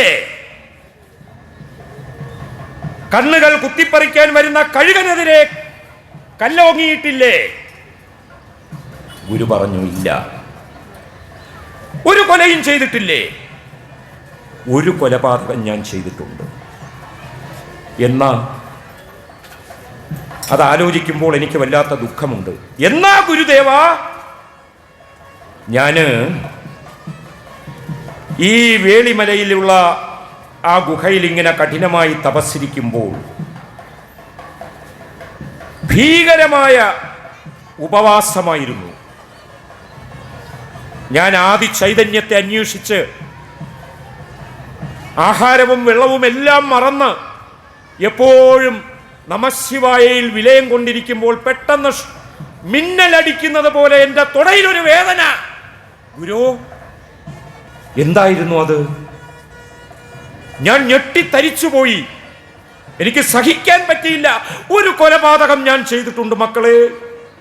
ഗുരു പറയൂ, കേൾക്കാൻ താല്പര്യമുണ്ട്. ഞാൻ നോക്കിയപ്പോൾ എൻ്റെ തുടയിൽ വന്ന് കടിച്ചിട്ട് ഒരു കരിന്തേൾ, വലിയ വിഷമുള്ള തേളാണ്. ചില തേളുകൾ കടിച്ചു കഴിഞ്ഞാൽ നമ്മൾ 3 മണിക്കൂറിനകം ചത്തുപോകും.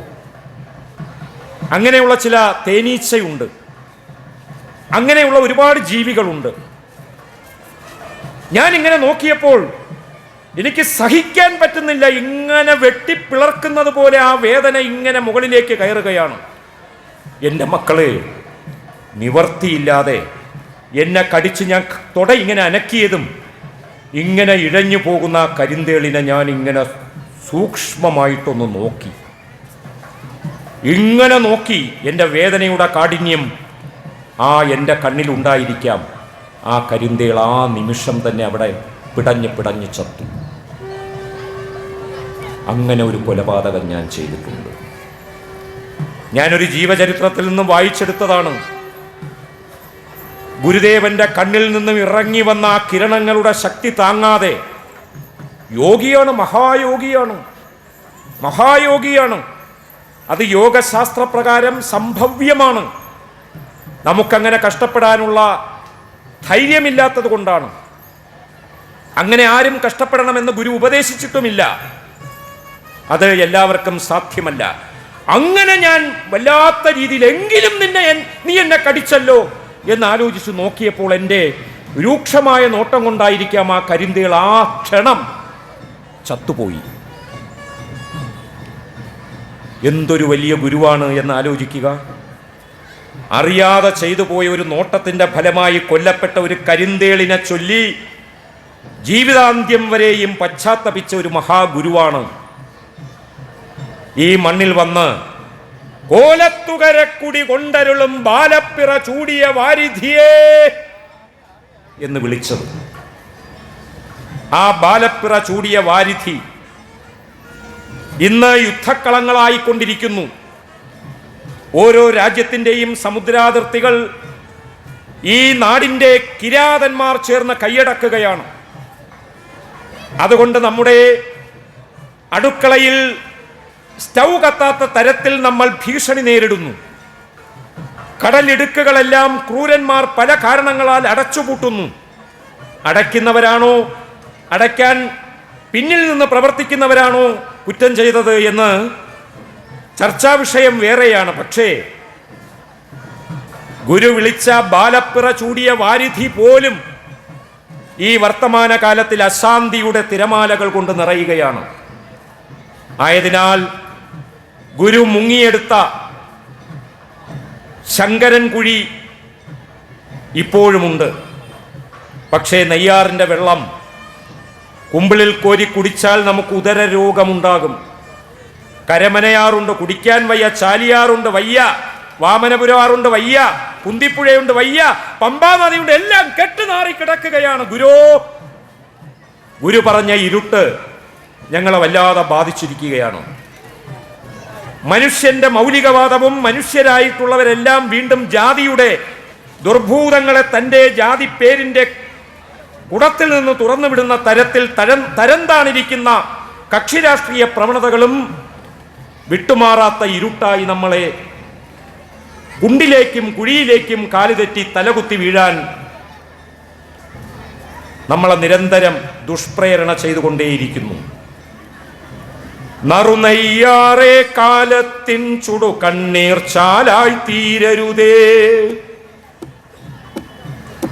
നൂറ്റാണ്ടുകളുടെ മുമ്പേ നിന്റെ ചിലമ്പൊലി മുഖരിതമായപ്പോൾ കാട്ടിൽ കവിതകളുണ്ടായി, കാട്ടുമൃഗങ്ങൾക്കുള്ളിൽ കുളിരുണ്ടായി.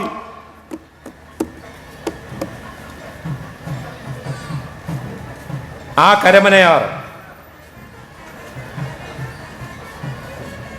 കാട്ടിലെ മൃഗങ്ങൾക്ക് പോലും കുളിരുണ്ടാക്കി കൊടുത്തിരുന്ന കരമനയാറും നെയ്യാറും വാമനപുരമാറും എല്ലാം കെട്ടുനാറുമ്പോൾ ആ കയങ്ങളിൽ നിന്നും മുങ്ങിയെടുത്ത നമ്മുടെ ഈ ദൈവസങ്കല്പം എവിടെ ചെന്ന് നിൽക്കും? ചെറിയ വിഷയമല്ല ഇത്.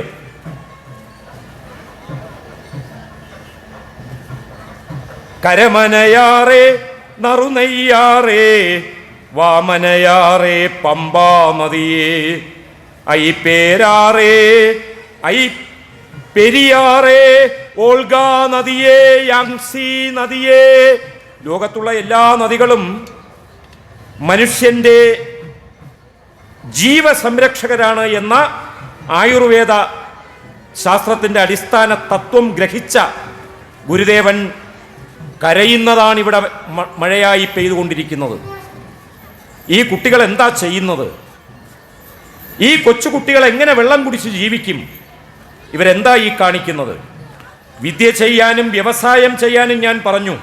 പക്ഷേ വ്യവസായത്തിൻ്റെ മാലിന്യങ്ങളെല്ലാം അതാത് വഴിക്ക് സംസ്കരിക്കാതെ കൊണ്ട് കുളത്തിലും കിണറിലും ചിറയിലും ആറ്റിലും ആമയിഴഞ്ചാൻ തോട്ടിലുമൊക്കെ തള്ളുകയാണോ മക്കളെ? നിങ്ങളെ ആ ഒരു ജാതി ഇരുട്ട് ഇതുവരെയും പിടിവിട്ടിട്ടില്ലല്ലോ. പ്രിയങ്കരായവരെ, പഞ്ചഭൂതാത്മകമായിട്ടുള്ള ഈ പ്രപഞ്ചത്തെക്കുറിച്ചും ശരീരത്തെക്കുറിച്ചുമാണ് അദ്ദേഹത്തിൻ്റെ എല്ലാ കീർത്തനങ്ങളിലും ആവർത്തിച്ച് പറഞ്ഞിട്ടുള്ളത്. പൃഥ്വ്യപ്തേജോ വായുവാകാശം. ഈ മണ്ണിനെയായാലും വെള്ളത്തെയായാലും അഗ്നിയെയായാലും ആകാശത്തെയായാലും വായുവിനെയായാലും പരിശുദ്ധമായി നിലനിർത്തുന്ന ഒരു സാമൂഹിക ക്രമം, ഒരു അധികാരക്രമം, ഒരു ലോകവീക്ഷണം നമ്മൾ ഗുരുവിൻ്റെ പേരിൽ നമ്മുടെ നാട്ടിൽ പ്രത്യേകിച്ചും ഏർപ്പെടുത്തി ഗുരുധർമ്മ പ്രചാരണത്തിന് വരുന്ന എൻ്റെ അനിയത്തിമാരെ കൊണ്ടും എൻ്റെ പിഞ്ചു മക്കളെ കൊണ്ടും രക്തത്തിന് രക്തമാന സഹോദരങ്ങളെ കൊണ്ടുമെല്ലാം പരിസ്ഥിതി സംരക്ഷണത്തിന് വേണ്ടിയുള്ള കാര്യങ്ങൾ, എന്നാൽ അത് വികസനത്തെ തടസ്സപ്പെടുത്താത്ത രീതിയിൽ നമ്മൾ അടിയന്തരമായി ചെയ്യേണ്ടിയിരിക്കുന്നു. അല്ലെങ്കിൽ ജീവനുള്ള ജനത്തിൻ്റെ ജീവനായത് ജീവനം എന്ന് പറഞ്ഞാൽ പ്രാണജലം. ജീവനുള്ള ജനത്തിൻ്റെ ജീവനായിരിക്കുന്നത് പ്രാണജലമാണ് എന്ന് പഠിച്ച ഗുരുദേവന് നമ്മൾ നൽകുന്നത് ശാന്തതയായിരിക്കില്ല. അദ്ദേഹത്തിൻ്റെ ആത്മാവ് വീണ്ടും ഏതെങ്കിലും ഗുഹാമുഖങ്ങളിൽ പോയി മറ്റൊരു ചൈതന്യത്തെ അന്വേഷിക്കുന്ന ഏറ്റവും ഭീകരമായ ഒരു കുറ്റം നമ്മൾ ചെയ്യുകയായിരിക്കും, ഒരു പാതകം. ആയതിനാൽ ഓം ഹ്രീം മായ കുരള കുട്ടിച്ചാത്ത വീരഗണ്ടാതു വിഷ്ണു വിഷ്ണു മന്ദ മന്ദ മതകാളി കാളിയമ്മേ മാത്രക്കോൽ ഉടയാട എന്തും കുടുക്കയും ഇടിപിടി ചൂരക്കോൾ മണിയും മന്ത്രക്കോലും അന്തമറിയാതിന്ന് എന്റെ മുമ്പിൽ വന്ന് തോന്നായോ കുറും കുട്ടിച്ചാത്ത, വരം തന്നായോ കുറും കുട്ടിച്ചാത്ത. എന്താ അച്ഛ അവിടെ കേൾക്കുന്നത്? അച്ഛ ആരാ ഇങ്ങനെ കിടന്ന് വിളിക്കുന്നത്? 7 വയസ്സുള്ള നാണു എന്ന് പറയുന്ന പൊന്നോമന കുട്ടി മാടനാശാൻ എന്ന് പേരുള്ള സ്വന്തം അധ്യാപകനായി നാട്ടിൽ വിരാജിക്കുന്ന പിതാവിന്റെ അടുത്തേക്ക് ഓടിച്ചെന്ന്, അച്ഛ എന്താ ഈ മക്കളെ പോകരുത്, മക്കളെ അങ്ങോട്ട്, എടാ കഴിക്കാനും കുടിക്കാനും ഉടുക്കാനും പഠിക്കാനും കിടക്കാനും ഇല്ലാത്തവർ വിളിച്ചു കരയുകയാ കുട്ടിച്ചാത്തനോട് വിളിച്ചു കരയുന്നു. കഴിക്കാൻ വേണ്ടിയോ കുടിക്കാൻ വേണ്ടിയോ? മോനെ, നീ കുറെ നാളായിട്ട് ഇങ്ങനെയുള്ള തർക്കുത്തരങ്ങളൊക്കെ അച്ഛനോട് ചോദിക്കുന്നുണ്ട് കേട്ടോ. നാട്ടിന് ചേരുന്നതല്ല മക്കളെ നിന്റെ ചോദ്യങ്ങൾ. മക്കളെ, നീ അങ്ങനെയൊന്നും ചിന്തിക്കാതെ നാട്ടിലുള്ളവരൊക്കെ, നാട് ഭരിക്കുന്ന അവരൊക്കെ പറയുന്നത് നീ കേട്ട് ജീവിക്കണം കേട്ടോ. ഓം നമോ ഭഗവതേ കണ്ഠാകർണ വിശാലാക്ഷ. 1000 തിരുമുഖവും 2000 ബാഹുക്കളും 3000 തൃക്കണ്ണ് 3.5 കോടി രോമദ്വാരം, തലയിൽ നെരിപ്പോടും വാനിറയെ ചെന്തിയും, വലത് കൈയിൽ പൊക്കണവും ഇടത് കൈയിൽ തിരുനൂറും, ഇങ്ങനെ ഇരിപ്പോര് കണ്ഠാകർണ എന്നെ കണ്ടകാളി കാളാശ്രീ കൂളികളും കൂട്ടപ്പേയും മുച്ചുരുവും ചാട്ടകളും കുരുപ്പും വസൂരികളും തീണ്ടിടാതെ ദൂരെ വാങ്ങിപ്പോയി നിൽക്ക സ്വാഹ. അച്ഛാ, ഇതാ വീണ്ടും ഒരു മന്ത്രം അപ്പുറത്ത് നിന്ന് കേൾക്കുന്നു. എന്താണ് അച്ഛാ? എൻ്റെ പൊന്നു മോനെ, എന്താ മക്കളെ നീ ഇങ്ങനെ? അച്ഛാ, ആരാ ഈ കണ്ഠാകർണൻ? ആരാ ഇങ്ങനെ വിളിച്ച് ഈ നാട്ടിലുള്ളവരെ എല്ലാം ഇങ്ങനെ പേടിപ്പിക്കുന്നത്? മക്കളെ, അങ്ങോട്ട് പോകരുതടാ. ഒരു വശത്ത് പട്ടിണിയാണെങ്കിൽ മറുവശത്ത് മാറാ രോഗമാ. വസൂരി വന്നാൽ മരുന്നില്ല മക്കളെ, പോകരുത്. വസൂരി വന്നാൽ മരുന്നില്ലേ? മരുന്നിന് പകരം മന്ത്രമാണോ? എൻ്റെ കുട്ടി കുറച്ച് കൂടുന്നുണ്ട് കേട്ടോ. അച്ഛനോട് ഇങ്ങനെയൊന്നും ചോദിക്കരുത്. പിന്നല്ലാതെ അച്ഛൻ എന്താ ഈ പറയുന്നത്? ഇന്നലെ നീ എന്താ ചെയ്തത്? തൊട്ടുകൂടാ തീണ്ടിക്കൂടാ എന്ന് പറയുന്ന ഒരു കൊച്ചു കൂരയിൽ പോയി അവിടെ ഇരുന്ന കഞ്ഞിപ്പാത്രം നീ അടച്ചു വെച്ചു, അതിൽ തൊട്ടില്ലേ? എന്നിട്ട് നീ കുളിച്ചിട്ടാണോ ഈ വീട്ടിലേക്ക് വന്നത്? എന്താ നാണു ഇങ്ങനെയൊക്കെ? നാണു മറുപടി പറഞ്ഞത് നമുക്കെല്ലാം അറിയാം, ഇതൊന്നും പുതിയ കാര്യങ്ങളല്ല, 1000 വട്ടം കേട്ടിട്ടുള്ളതാ. പക്ഷേ ഓർമ്മിക്കുമ്പോൾ തന്നെ എന്തൊരാശ്വാസമാണ്. ആ കഞ്ഞിക്കലം കവിഞ്ഞു തൂകിപ്പോയാൽ അവരെങ്ങനെ ആഹാരം കഴിക്കും? ഞാൻ അതുവഴി പോയപ്പോൾ ആ കുടിലിൻ്റെ അകത്ത് ഇങ്ങനെ ഞാൻ അങ്ങോട്ട് ഓടിയില്ലെങ്കിൽ ആ കഞ്ഞി മൊത്തവും തറയിൽ തൂകിപ്പോവും. ഞാൻ ഓടിച്ചെന്ന് തീ അണച്ചിട്ട് അതിനെ അടച്ചു വെച്ചു. ഒരു കുറ്റമാണോ? മനുഷ്യരുടെ വിശപ്പിന് വേണ്ടി ജാഗ്രത കാണിക്കുന്നത് ദൈവത്തിന് നിരക്കാത്തതാണോ? അച്ഛാ, മോനെ, നിന്നെ കൊണ്ട് ഞാൻ തോറ്റു. ആരായി കണ്ടാകർണൻ? വസൂരി ബാധിക്കുമ്പോൾ മരുന്നില്ലടാ. നാട്ടിലുള്ളവർക്ക് ആർക്കും മരുന്നില്ല. മരുന്നല്ല, ഏട്ടിലെ പശു പോലെ പുസ്തകത്തിൽ മാത്രമേ ഉള്ളൂ, ചത്തൊടുങ്ങുകയാ. അതിന് കണ്ടാകർണൻ എന്നുള്ളൊരു മൂർത്തിയെ വിളിച്ച് ദുർമന്ത്രവാദികൾ ഇങ്ങനെ കയ്യിലിരിക്കുന്ന തീപ്പന്തത്തിലേക്ക് ഇങ്ങനെ കുന്തിരിക്കപ്പുക പൊടി ഇങ്ങനെ എറിയുമ്പോൾ ഭോം എന്ന് പറഞ്ഞ് അവിടെ എല്ലാം ഇങ്ങനെ വലിയ പുകയുണ്ടാകും. എന്നിട്ട് ഈ മന്ത്രം വിളിച്ചു പറയുമ്പോൾ അവർക്ക് രോഗമുക്തി ഉണ്ടാകുമെന്നവർ വിശ്വസിക്കും. കുന്തിരിക്ക പുക പുകയ്ക്കുന്നത് നല്ലത് തന്നെയാണ്, കാരണം അണുക്കളെല്ലാം ഇല്ലാതെയാകും. അതിനകത്ത് ഒരു ശാസ്ത്രമുണ്ട്. ഏത് ആചാരത്തിൻ്റെ പിന്നിലും ഒരു ശാസ്ത്രമുണ്ടല്ലോ. എൻ്റെ കുഞ്ഞിതെല്ലാം മനസ്സിലാക്കിയിരിക്കുന്നു അല്ലേ? പക്ഷേ ഈ കണ്ടാകർണനെ വിളിച്ചിട്ട് എന്താ കാര്യം? രോഗത്തിന് മരുന്ന്, വിശപ്പിന് ആഹാരം, ദാരിദ്ര്യത്തിന് തൊഴിൽ, സമ്പാദ്യം, കച്ചവടം, വ്യവസായം. പിന്നീട് പതിറ്റാണ്ടുകൾക്കകം കേരളീയരായ നമ്മളെ മറ്റൊരു ഗുരുവും പഠിപ്പിക്കാത്ത തരത്തിൽ ജീവിത വിജയത്തിലേക്ക് നയിക്കുവാൻ പ്രാപ്തമായ സിദ്ധാന്തങ്ങൾ സ്വരൂപിച്ചെടുക്കുവാൻ ആ നാണു എന്ന കുട്ടി തൻ്റെ ബാല്യകാലത്തിൽ കണ്ട കാര്യങ്ങളിൽ തൊട്ടേ തുടങ്ങി എന്നുള്ളത് അദ്ദേഹം നമുക്ക് വേണ്ടി അവതാരം കൊണ്ട പരമചൈതന്യമാണ് എന്നതിനെ സാധൂകരിക്കുകയാണ് ചെയ്യുന്നത്.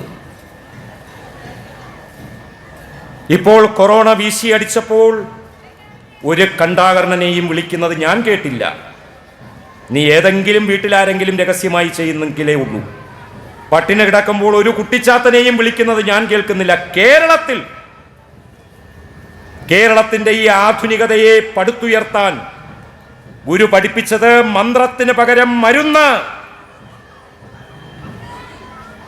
അന്ധവിശ്വാസത്തിന് പകരം ആഹാരം, ശരീരത്തിൽ ജീവൻ നിലനിർത്താൻ പ്രാണജലം, അഭിമാനത്തോടുകൂടി ജീവിക്കാൻ അപകർഷതയില്ലാത്ത സാമൂഹിക ചുറ്റുപാട്, വെളിച്ചവും ധൈര്യവും നിങ്ങൾക്ക് ലഭിക്കണമെങ്കിൽ വിദ്യാഭ്യാസം, ഏറ്റവും വലിയ ലാഭം ആരോഗ്യമാണ്. ആരോഗ്യത്തെ ഇല്ലാതെയാക്കുന്ന ഒന്നും നമ്മൾ ചെയ്യാൻ പാടില്ല. ലളിതമായ രീതിയിൽ ജീവിക്കുകയും മറ്റുള്ളവർക്ക് വേണ്ടി സ്നേഹത്തോടെ ചിന്തിക്കുകയും എന്നാൽ ഉന്നതമായ ചിന്തകളിൽ അഭിരമിക്കുകയും ഒരുപാട് പണം സമ്പാദിച്ചില്ലാത്തവർക്ക് കൂടി ദാനം ചെയ്യുകയും ചെയ്യുന്ന മനസ്സാണ് ആധുനിക കേരളത്തിൻ്റെ മനസ്സ് എന്ന് അദ്ദേഹം പണ്ടേ എഴുതി അടിവരയിട്ട് തുല്യം ചാർത്തി. ഇന്ന് നമ്മുടെ നാട്ടിൽ ഒരുപാട് പ്രശ്നങ്ങൾ തലപൊക്കുന്നുണ്ട് എങ്കിലും നമുക്ക് ആശ്വാസം നൽകിക്കൊണ്ട് പല വിളക്കുമാടങ്ങളും വീണ്ടും എരിഞ്ഞു തുടങ്ങുന്നു എന്നുള്ള, വിളക്കുമാടങ്ങളിൽ നിന്ന് വെളിച്ചം വന്നു തുടങ്ങുന്നു എന്നുള്ള യാഥാർത്ഥ്യം നമുക്ക് വിസ്മരിക്കാൻ സാധ്യമല്ല. ആയിരക്കണക്കിന് ഗുരുദേവ മണ്ഡപങ്ങൾ കാണുന്ന ഒരു മനുഷ്യൻ, ഏത് ജാതിയിൽപ്പെട്ടാലും ഏത് മതത്തിൽപ്പെട്ടാലും ആ ഗുരുവിൻ്റെ തിരുമുഖം കാണുന്ന ഒരു വ്യക്തി, ഒരു ജാതി, ഒരു മതം, ഒരു ദൈവം മനുഷ്യന് അറിയാതെ ഓർമ്മിക്കും. ജാതിഭേദം മതദ്വേഷം ഏതുമില്ലാതെ സർവരും സോദരത്വേന വാഴുന്ന മാതൃകാസ്ഥാനമാണ് ഈ കേരളം. അരുവിപ്പുറത്തെ ആരാധനാലയം മാത്രമല്ല ഗുരു ചൂണ്ടിയത്. വരാനിരിക്കുന്ന ഐക്യ കേരളം ജാതിഭേദം മതദ്വേഷം ഏതുമില്ലാതെ സർവരും സോദരത്വേന വാഴുന്ന മാതൃകാസ്ഥാനമാം ഇത്. ഇന്ത്യ കൊതിക്കുകയാണ് ഗുരുദേവന്റെ കേരളത്തെ കണ്ട്.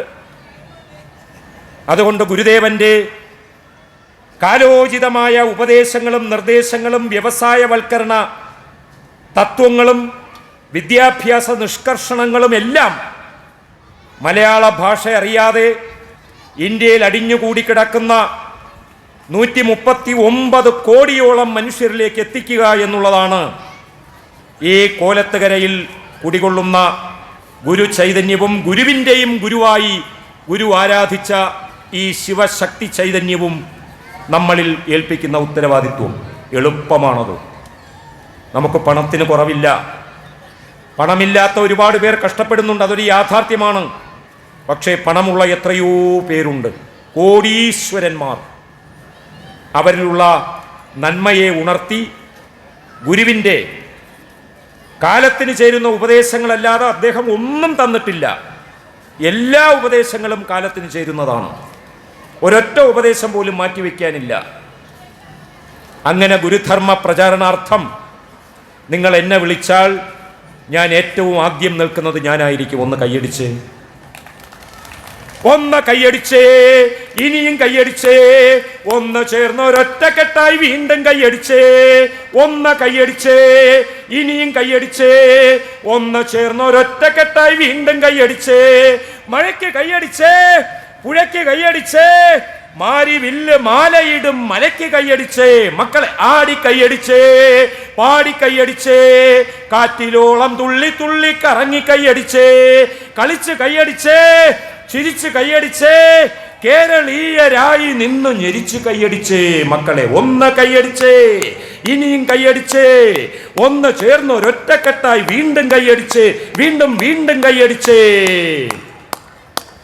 കട്ടപ്പാറ വെട്ടി പൊട്ടി ചുറവ കണ്ടെടുത്തേ, നട്ട പാതിരാപ്പറവ പാട്ട് വീണ്ടെടുത്തേ, കണ്ണുനീരിലാണ്ടവർക്ക് വീടു കൊടുത്തേ, ചൂട് ചോര വിയർപ്പാക്കിയോർക്ക് നീതി കൊടുത്തേ, പള്ളിക്കൂടം കേറിയോർക്ക് പദവി കൊടുത്തേ, പൊള്ളും വെയിലു കൊള്ളാൻ നിന്നവർക്ക് തണലു കൊടുത്തേ, ജാതി മത കോട്ടകളുടെ മൂട് തകർത്തേ, നാട്ടിൽ സകല ജാതി മാനവർക്കും നാവു കൊടുത്തേ, ജാതി മത കോട്ടകളുടെ മൂട് തകർത്തേ, നാട്ടിൽ സകല ജാതി മാനവർക്കും നാവു കൊടുത്തേ, നാടുണർന്ന് കാണുവാൻ, നാടുണർന്ന് കാണുവാൻ, നാടുണർന്ന് കാണുവാൻ ഉറക്കമില്ലാതൂണുമില്ലാതെ ഓടി നടന്നോർക്കു വേണ്ടി ഒന്ന് കൈയടിച്ചേ, ഒന്ന് കൈയടിച്ചേ, നാടുണർന്ന് കാണുവാൻ ഉറക്കമില്ലാതെ ഊണുമില്ലാതെ ഓടി നടന്നോർക്കു വേണ്ടി ഒന്ന് കൈയടിച്ചേ, ഇനിയും കൈയടിച്ചേ, ഒന്ന് ചേർന്നൊരൊറ്റക്കെട്ടായി വീണ്ടും കൈയടിച്ചേ, തറ എഴുതി പറയെഴുതി പനയിലേറി തെങ്ങിലേറി പാടം തന്ന പാട്ടുപാടി കൊല്ലപ്പണി കൂട്ടിലേറി ആശ വച്ച് മൂശ വച്ച് വാശിയോടുരുക്കിയൊഴി ചുടലു വെന്തിടാതെ കാത്ത് കണ്ണിലെണ്ണ കടലൊഴിച്ച് കരുണയോടെ കൂട്ടുകൊടുത്തുരുള കൊടുത്തൊരുമ കൊടുത്തോരോന്നും നേടിവച്ച് അറിവ് കൊടുത്തഴകു കൊടുത്തുള്ളതെല്ലാം നല്ലതെല്ലാം എല്ലാവർക്കും വേണ്ടിയാണെന്നുള്ളൊരു ഓർമ്മ പങ്കുവച്ച് ഇരുളടഞ്ഞ ലോകമെല്ലാം നന്നാവാൻ വഴി തെളിച്ച തീപ്പന്തങ്ങൾക്കു വേണ്ടി ഒന്ന് കൈയടിച്ചേ, ഇരുളടഞ്ഞ ലോകമെല്ലാം നന്നാവാൻ വഴി തെളിച്ച തീപ്പന്തങ്ങൾക്കു വേണ്ടി ഒന്ന് കൈയടിച്ചേ, ഇനിയും കൈയടിച്ചേ, ഒന്ന് ചേർന്ന് ഒരൊറ്റക്കെട്ടായി വീണ്ടും കൈയടിച്ചേ, വീണ്ടും വീണ്ടും കൈയടിച്ചേ, വീണ്ടും വീണ്ടും കൈയടിച്ചേ. ഒരു ഇളം തലമുറ ലോകം കേൾക്കുമാർ കൈയടിത്താളം ഈ ലോകത്തിന് നൽകുന്നുണ്ട് എങ്കിൽ തീപ്പന്തങ്ങളായി ഇറങ്ങി നടന്നു എന്ന് ഞാൻ പറഞ്ഞല്ലോ. എരി കയ്യതിലേന്തി ഇറങ്ങി വരും തിരുമേനി. ആരാ? ശിവൻ. എരി എന്ന് പറഞ്ഞാൽ തീപ്പന്തം. എരി അതായത് തീപ്പന്തം, കയ്യതിലേന്തി ഇറങ്ങി വരും തിരുമേനി, അതാണ് ശിവൻ. ശിവൻ തപസ് ചെയ്തുകൊണ്ടിരിക്കുന്ന ഗുഹയ്ക്കകത്ത് നിന്നും പന്തം കൊളുത്തിക്കൊണ്ട് നടവഴി കാണിച്ചു തന്ന ആ ശിവചൈതന്യത്തെ ഉറപ്പായിട്ടും ഗുരുദേവൻ തൻ്റെ അവധൂതകാലത്ത് കണ്ടിരിക്കും. ആ എരി കയ്യതിലേന്തി ഇറങ്ങി വരും തിരുമേനി ചിദംബരമെന്നരുളും പുരി തന്നിലിരുന്ന് പുരം പൊരി ചെയ്തരുളുന്നത് തന്നെ ഒരു അത്ഭുതമാം. ഗുരുദേവൻ ഒരിക്കൽ പറഞ്ഞു, ശിവൻ എന്ന് പറയുന്നത് വെറും ഒരു ആരാധനാമൂർത്തിയല്ല, ഒരു കാലത്ത് ഒരു നാടിനെ മുന്നോട്ട് നയിച്ച ഒരു വിപ്ലവകാരിയായിരിക്കും ഈ ശിവൻ. ഈ കൃഷ്ണൻ, ഈ വിഷ്ണു ഹിംസാസ്വരൂപിണികളായി അവതരിക്കേണ്ടി വന്ന ഈ ദേവി ചൈതന്യങ്ങൾ കണ്ണിൽ നിന്നും ചോര വരുന്ന രീതിയിൽ മനുഷ്യരോട് കാണിക്കുന്ന ക്രൂരതകൾക്കെതിരെ മന്വന്തരങ്ങളിലൂടെ നമ്മൾ നടക്കുമ്പോൾ ഈ ദൈവങ്ങളെല്ലാം ഒരു കാലത്ത് സാധാരണക്കാരായിട്ടുള്ള ചവിട്ടിത്താഴ്ത്തപ്പെട്ടവർക്കെല്ലാം മോചനം നൽകിയ മഹാവിപ്ലവകാരികളായിരിക്കും എന്ന് അതീവ ബുദ്ധിശാലികളായിരുന്ന ശിഷ്യന്മാരോടുള്ള സംവാദത്തിനിടയ്ക്ക് ഗുരുദേവൻ പറഞ്ഞതായി വായിക്കാൻ കഴിഞ്ഞിട്ടുണ്ട്. അതുകൊണ്ട് ഒരുപാട് പേർ ഇറങ്ങി നടന്ന് തീപ്പന്തങ്ങളെപ്പോലെ രാഷ്ട്രീയ പ്രസ്ഥാനത്തിലും സാമൂഹിക പരിഷ്കരണത്തിലും ആധ്യാത്മിക രംഗത്തിലുമെല്ലാം ഒരു പരമ്പരയായി വരാൻ കാരണം അവർക്ക് ധൈര്യം നൽകിയത് ശ്രീനാരായണ ഗുരുദേവനെ പോലുള്ള സന്യാസി പരമ്പരയാണ്. ആ പരമ്പരയിൽ അഗ്രഗണ്യനായി പറഞ്ഞതൊന്നും പതിരാവാതെ ഈ 2026 നമ്മളെ മുന്നോട്ട് നയിച്ചുകൊണ്ടിരിക്കുന്ന മഹാഗുരു, അങ്ങയുടെ പാദങ്ങളിൽ പ്രണമിക്കുമ്പോഴും അങ്ങയുടെ വചനങ്ങൾ എൻ്റെ കാതുകളിലൂടെ എൻ്റെ മസ്തിഷ്കത്തിന് ദിശാബോധമുണ്ടാക്കട്ടെ എന്ന് മാത്രം പറയുന്നു. ഓം ഹ്രീമായ കുരള കുട്ടിച്ചാത്ത വീരഗണ്ടാതു വിഷ്ണു മന്ദ മന്ദമതകാളി കാളിയമ്മേ മാത്രക്കോലുടയാട എന്തും കൊടുക്കയും എടുപിടി ചൂരക്കോൽ മണിയും മന്ത്രക്കോലും അന്തമറിയാതിന്നെന്റെ മുമ്പിൽ വന്നു തോന്നായോ കുറും കുട്ടിച്ചാത്തൻ ഇറക്കി വിട്ടു. കുട്ടിച്ചാത്തൻ ഗുരുവിനാൽ ഇറക്കി വിടപ്പെട്ടു. കരിങ്കുട്ടി ഇറക്കി വിടപ്പെട്ടു. മാടനും മറുതയും എല്ലാം മാറ്റിയിട്ട് സാത്വിക ദൈവങ്ങളെ നമുക്ക് നൽകി. നമ്മൾ അതുകൊണ്ട് സംസ്കാര സമ്പന്നരെന്ന് ഇന്ന് സ്വയം അഭിമാനിക്കുന്നു. പക്ഷേ ഇന്ത്യയിലെ ഇതര സംസ്ഥാനങ്ങളിലേക്ക് പോയാൽ ഇപ്പോഴും പുറംപോക്കുകളിൽ കുട്ടിച്ചാത്തനെയും കരിങ്കുട്ടിയെയും മാടനെയും മറുതയെയും റബ്ബിനെയും കർത്താവിനെയും എല്ലാം വിളിച്ചിട്ട് എൻ്റെ കുട്ടികൾക്ക് ഒന്നും കൊടുക്കാനില്ലാതായിപ്പോയല്ലോ, എൻ്റെ രാമ, എൻ്റെ നാരായണ, എൻ്റെ റബ്ബേ, എൻ്റെ കർത്താവേ എന്ന് നിലവിളിക്കുന്ന ജനകോടികളെ കൊണ്ട് നിറഞ്ഞിരിക്കുകയാണ് ഭാരത മഹാരാജ്യം. നമ്മൾ പിന്നെ എവിടെ വിജയിച്ചു? മഹാദാരിദ്ര്യം എന്ന് പറയുന്ന ഇരുട്ടിനെ അകറ്റാൻ കഴിയാത്ത ഒരു ഭരണാധികാരിയല്ല. ഗോളാന്തരങ്ങളിലേക്ക് റോക്കറ്റ് അയച്ചാലും അവിടെ പോയി താമസിച്ചാലും കഴിക്കാനും കുടിക്കാനും ഉടുക്കാനും പഠിക്കാനും ഇല്ലാത്ത 85 കോടി ആളുകൾ ഇന്ത്യയുടെ നിരത്തുകളിൽ നിലവിളിക്കുകയാണെങ്കിൽ ആ ഇരുട്ട് നമ്മളെ ഇപ്പോഴും വേട്ടയാടുന്നു. ചതി ചെയ്യും ഇരുട്ടൊരു ജാതി വിടുന്നതിന് ഇന്നടിയൻ അരുളേകണമേ എന്ന പ്രാർത്ഥന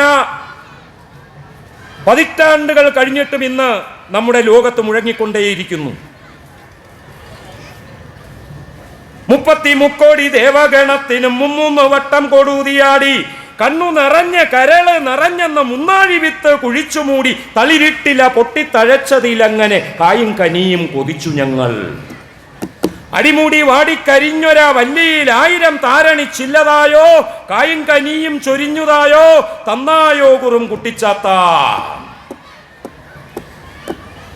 അപ്പുറം ഇപ്പുറം പച്ചരിക്കഞ്ഞിക്ക് പിച്ചതെണ്ടുന്നെന്റെ കൊച്ചുമക്കൾ. കാണാത്ത കാഞ്ചന കനി കണ്ട് മോഹിച്ച്, കേൾക്കാത്ത കോമര തുടികേട്ട് ദാഹിച്ച് നെച്ചിലു നക്കി പറക്കികളോട് മല്ലിട്ട് മരിക്കുന്നു കൊച്ചുമക്കൾ. അയലത്തെ എറജന്റെ അരമനയ്ക്കുള്ളിലെ അടയും കടലയും കൊണ്ടുതായോ, കൈതയോലപ്പൂന്തടുക്കുതായോ.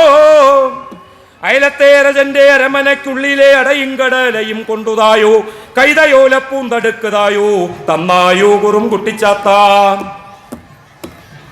വിറ്റു തിന്നാനുള്ളതൊന്നുമില്ലെങ്കിലും കുറ്റവും ശിക്ഷയുമുള്ള മക്കൾ.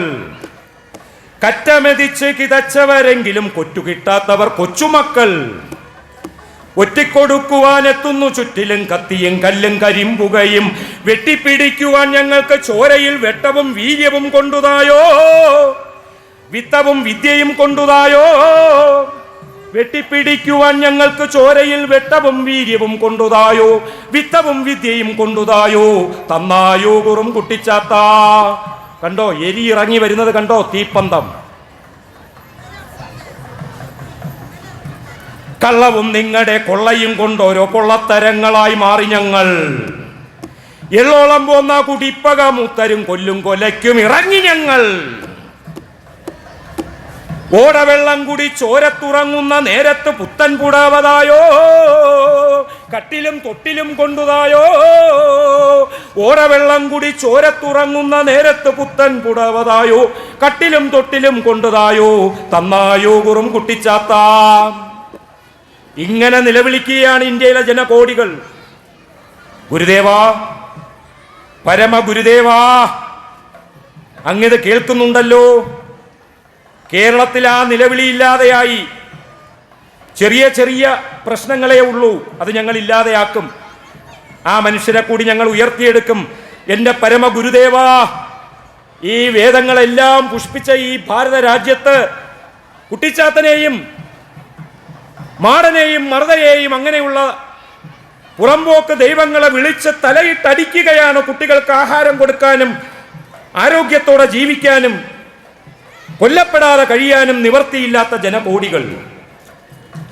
അവർക്കെല്ലാവർക്കും സാന്ദ്രാനന്ദാവബോധാത്മകമനുപമിതം കാലദേശാവധിഭ്യാം നിർമുക്തം നിത്യമുക്തം നിഗമശത സഹസ്രേണ നിർഭാസ്യമാനം അസ്പഷ്ടം ദൃഷ്ടമാത്രേ പുനരുരു പുരുഷാർത്ഥാത്മകം ബ്രഹ്മതത്വം തത്താവൽപാദി സാക്ഷാൽ ഗുരുപവനപുരേ ഗുരുപുരേ ശ്രീനാരായണ പുരേ ഹന്തഭാഗ്യം ജനാനാം.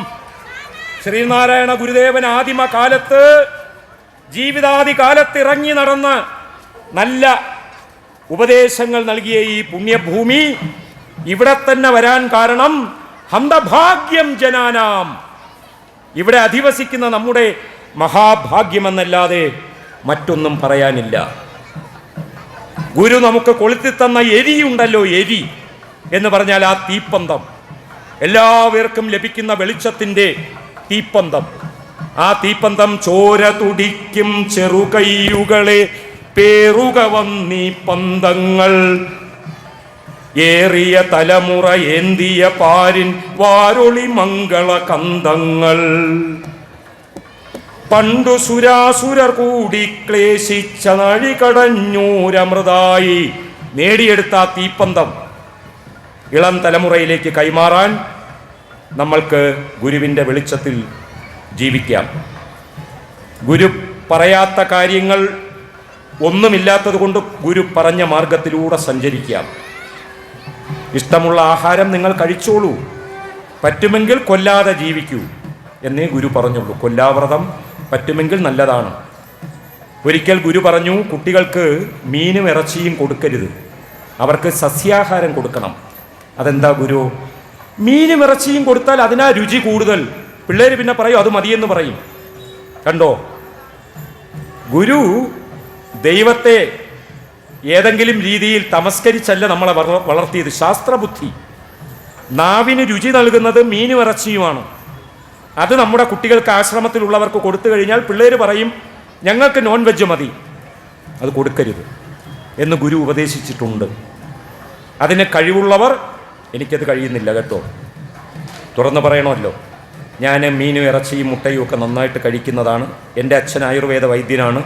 വൈദ്യ മരുന്നുകളിലെല്ലാം ഇത് ചേരുന്നുമുണ്ട്, ഞാൻ കണ്ടിട്ടുമുണ്ട്. അത് കോഴി നെയ്യായാലും അത് ശശഘൃതമായാലും അതേപോലെ അജമാംസ രസായനമായാലും വലിയ രോഗങ്ങൾ മാറ്റാൻ മുട്ടയെടുക്കും, കോഴിയെ പിടിക്കും, ആടിനെ പിടിക്കും, മുയലിനെ പിടിക്കും. അന്നേ രുചി ഉറച്ചു പോയത് കൊണ്ടായിരിക്കും എനിക്ക് ആ രുചിബോധം അമ്മയിൽ നിന്ന് കിട്ടിയതാണ്. അതുകൊണ്ട് ഞാൻ ഗുരുവിൻ്റെ പാദങ്ങളിൽ പ്രണമിച്ച് ക്ഷമ ചോദിച്ചുകൊണ്ട് ഞാൻ ഇവിടെ ഇരിക്കുന്നവരോട് പറയുന്നു, ഞാൻ അതിലേക്ക് സഞ്ചരിച്ചുകൊണ്ടിരിക്കുക. വളരെ കഷ്ടപ്പെട്ടൊക്കെ ഞാൻ ചിലപ്പോഴൊക്കെ അങ്ങനെ ചെയ്യാറുണ്ട്. പറ്റുമെങ്കിൽ നമ്മൾ കൊല്ലാവ്രതം അനുഷ്ഠിക്കുക, സാധ്യമായിട്ടുള്ള കാര്യങ്ങളിൽ മാത്രം നിഷ്ഠ വയ്ക്കുക. ലോകത്ത് എല്ലാ നന്മകൾക്കും വേണ്ടി ശ്രീനാരായണ ഗുരുദേവൻ എന്ന നമ്മുടെ പരമാചാര്യൻ്റെ അരുളും പൊരുളും മറക്കാതെ നല്ലവരായി ജീവിക്കുക. മതമേതായാലും മനുഷ്യൻ നന്നായാൽ മതി. ജാതിഭേദം മതദ്വേഷം ഏതുമില്ലാതെ സർവരും സോദരത്വേന വാഴുന്ന മാതൃകാസ്ഥാനമായി ഈ കേരളവും ഇന്ത്യയും ഈ ലോകരാജ്യങ്ങളും മാറുമാറാകട്ടെ. അതിന് യാതൊരു തടസ്സവുമില്ല. ഈ സ്നേഹസന്ദേശം അവരുടെ ഭാഷയിൽ അവരുടെ കാതുകളിൽ എത്തിയാൽ മതി. അതനുസരിച്ച് അവിടെയുള്ള പരിഷ്കർത്താക്കൾ പ്രവർത്തിക്കും. അല്ലാതെ പ്രവർത്തിക്കാൻ നിവർത്തിയില്ല. ഗുരു അത്രത്തോളം വലിയ ഒരു വിളക്കുമാടമാണ്, അത്രത്തോളം വലിയൊരു പരമസാഗരമാണ്. ഗുരവേ നമഃ.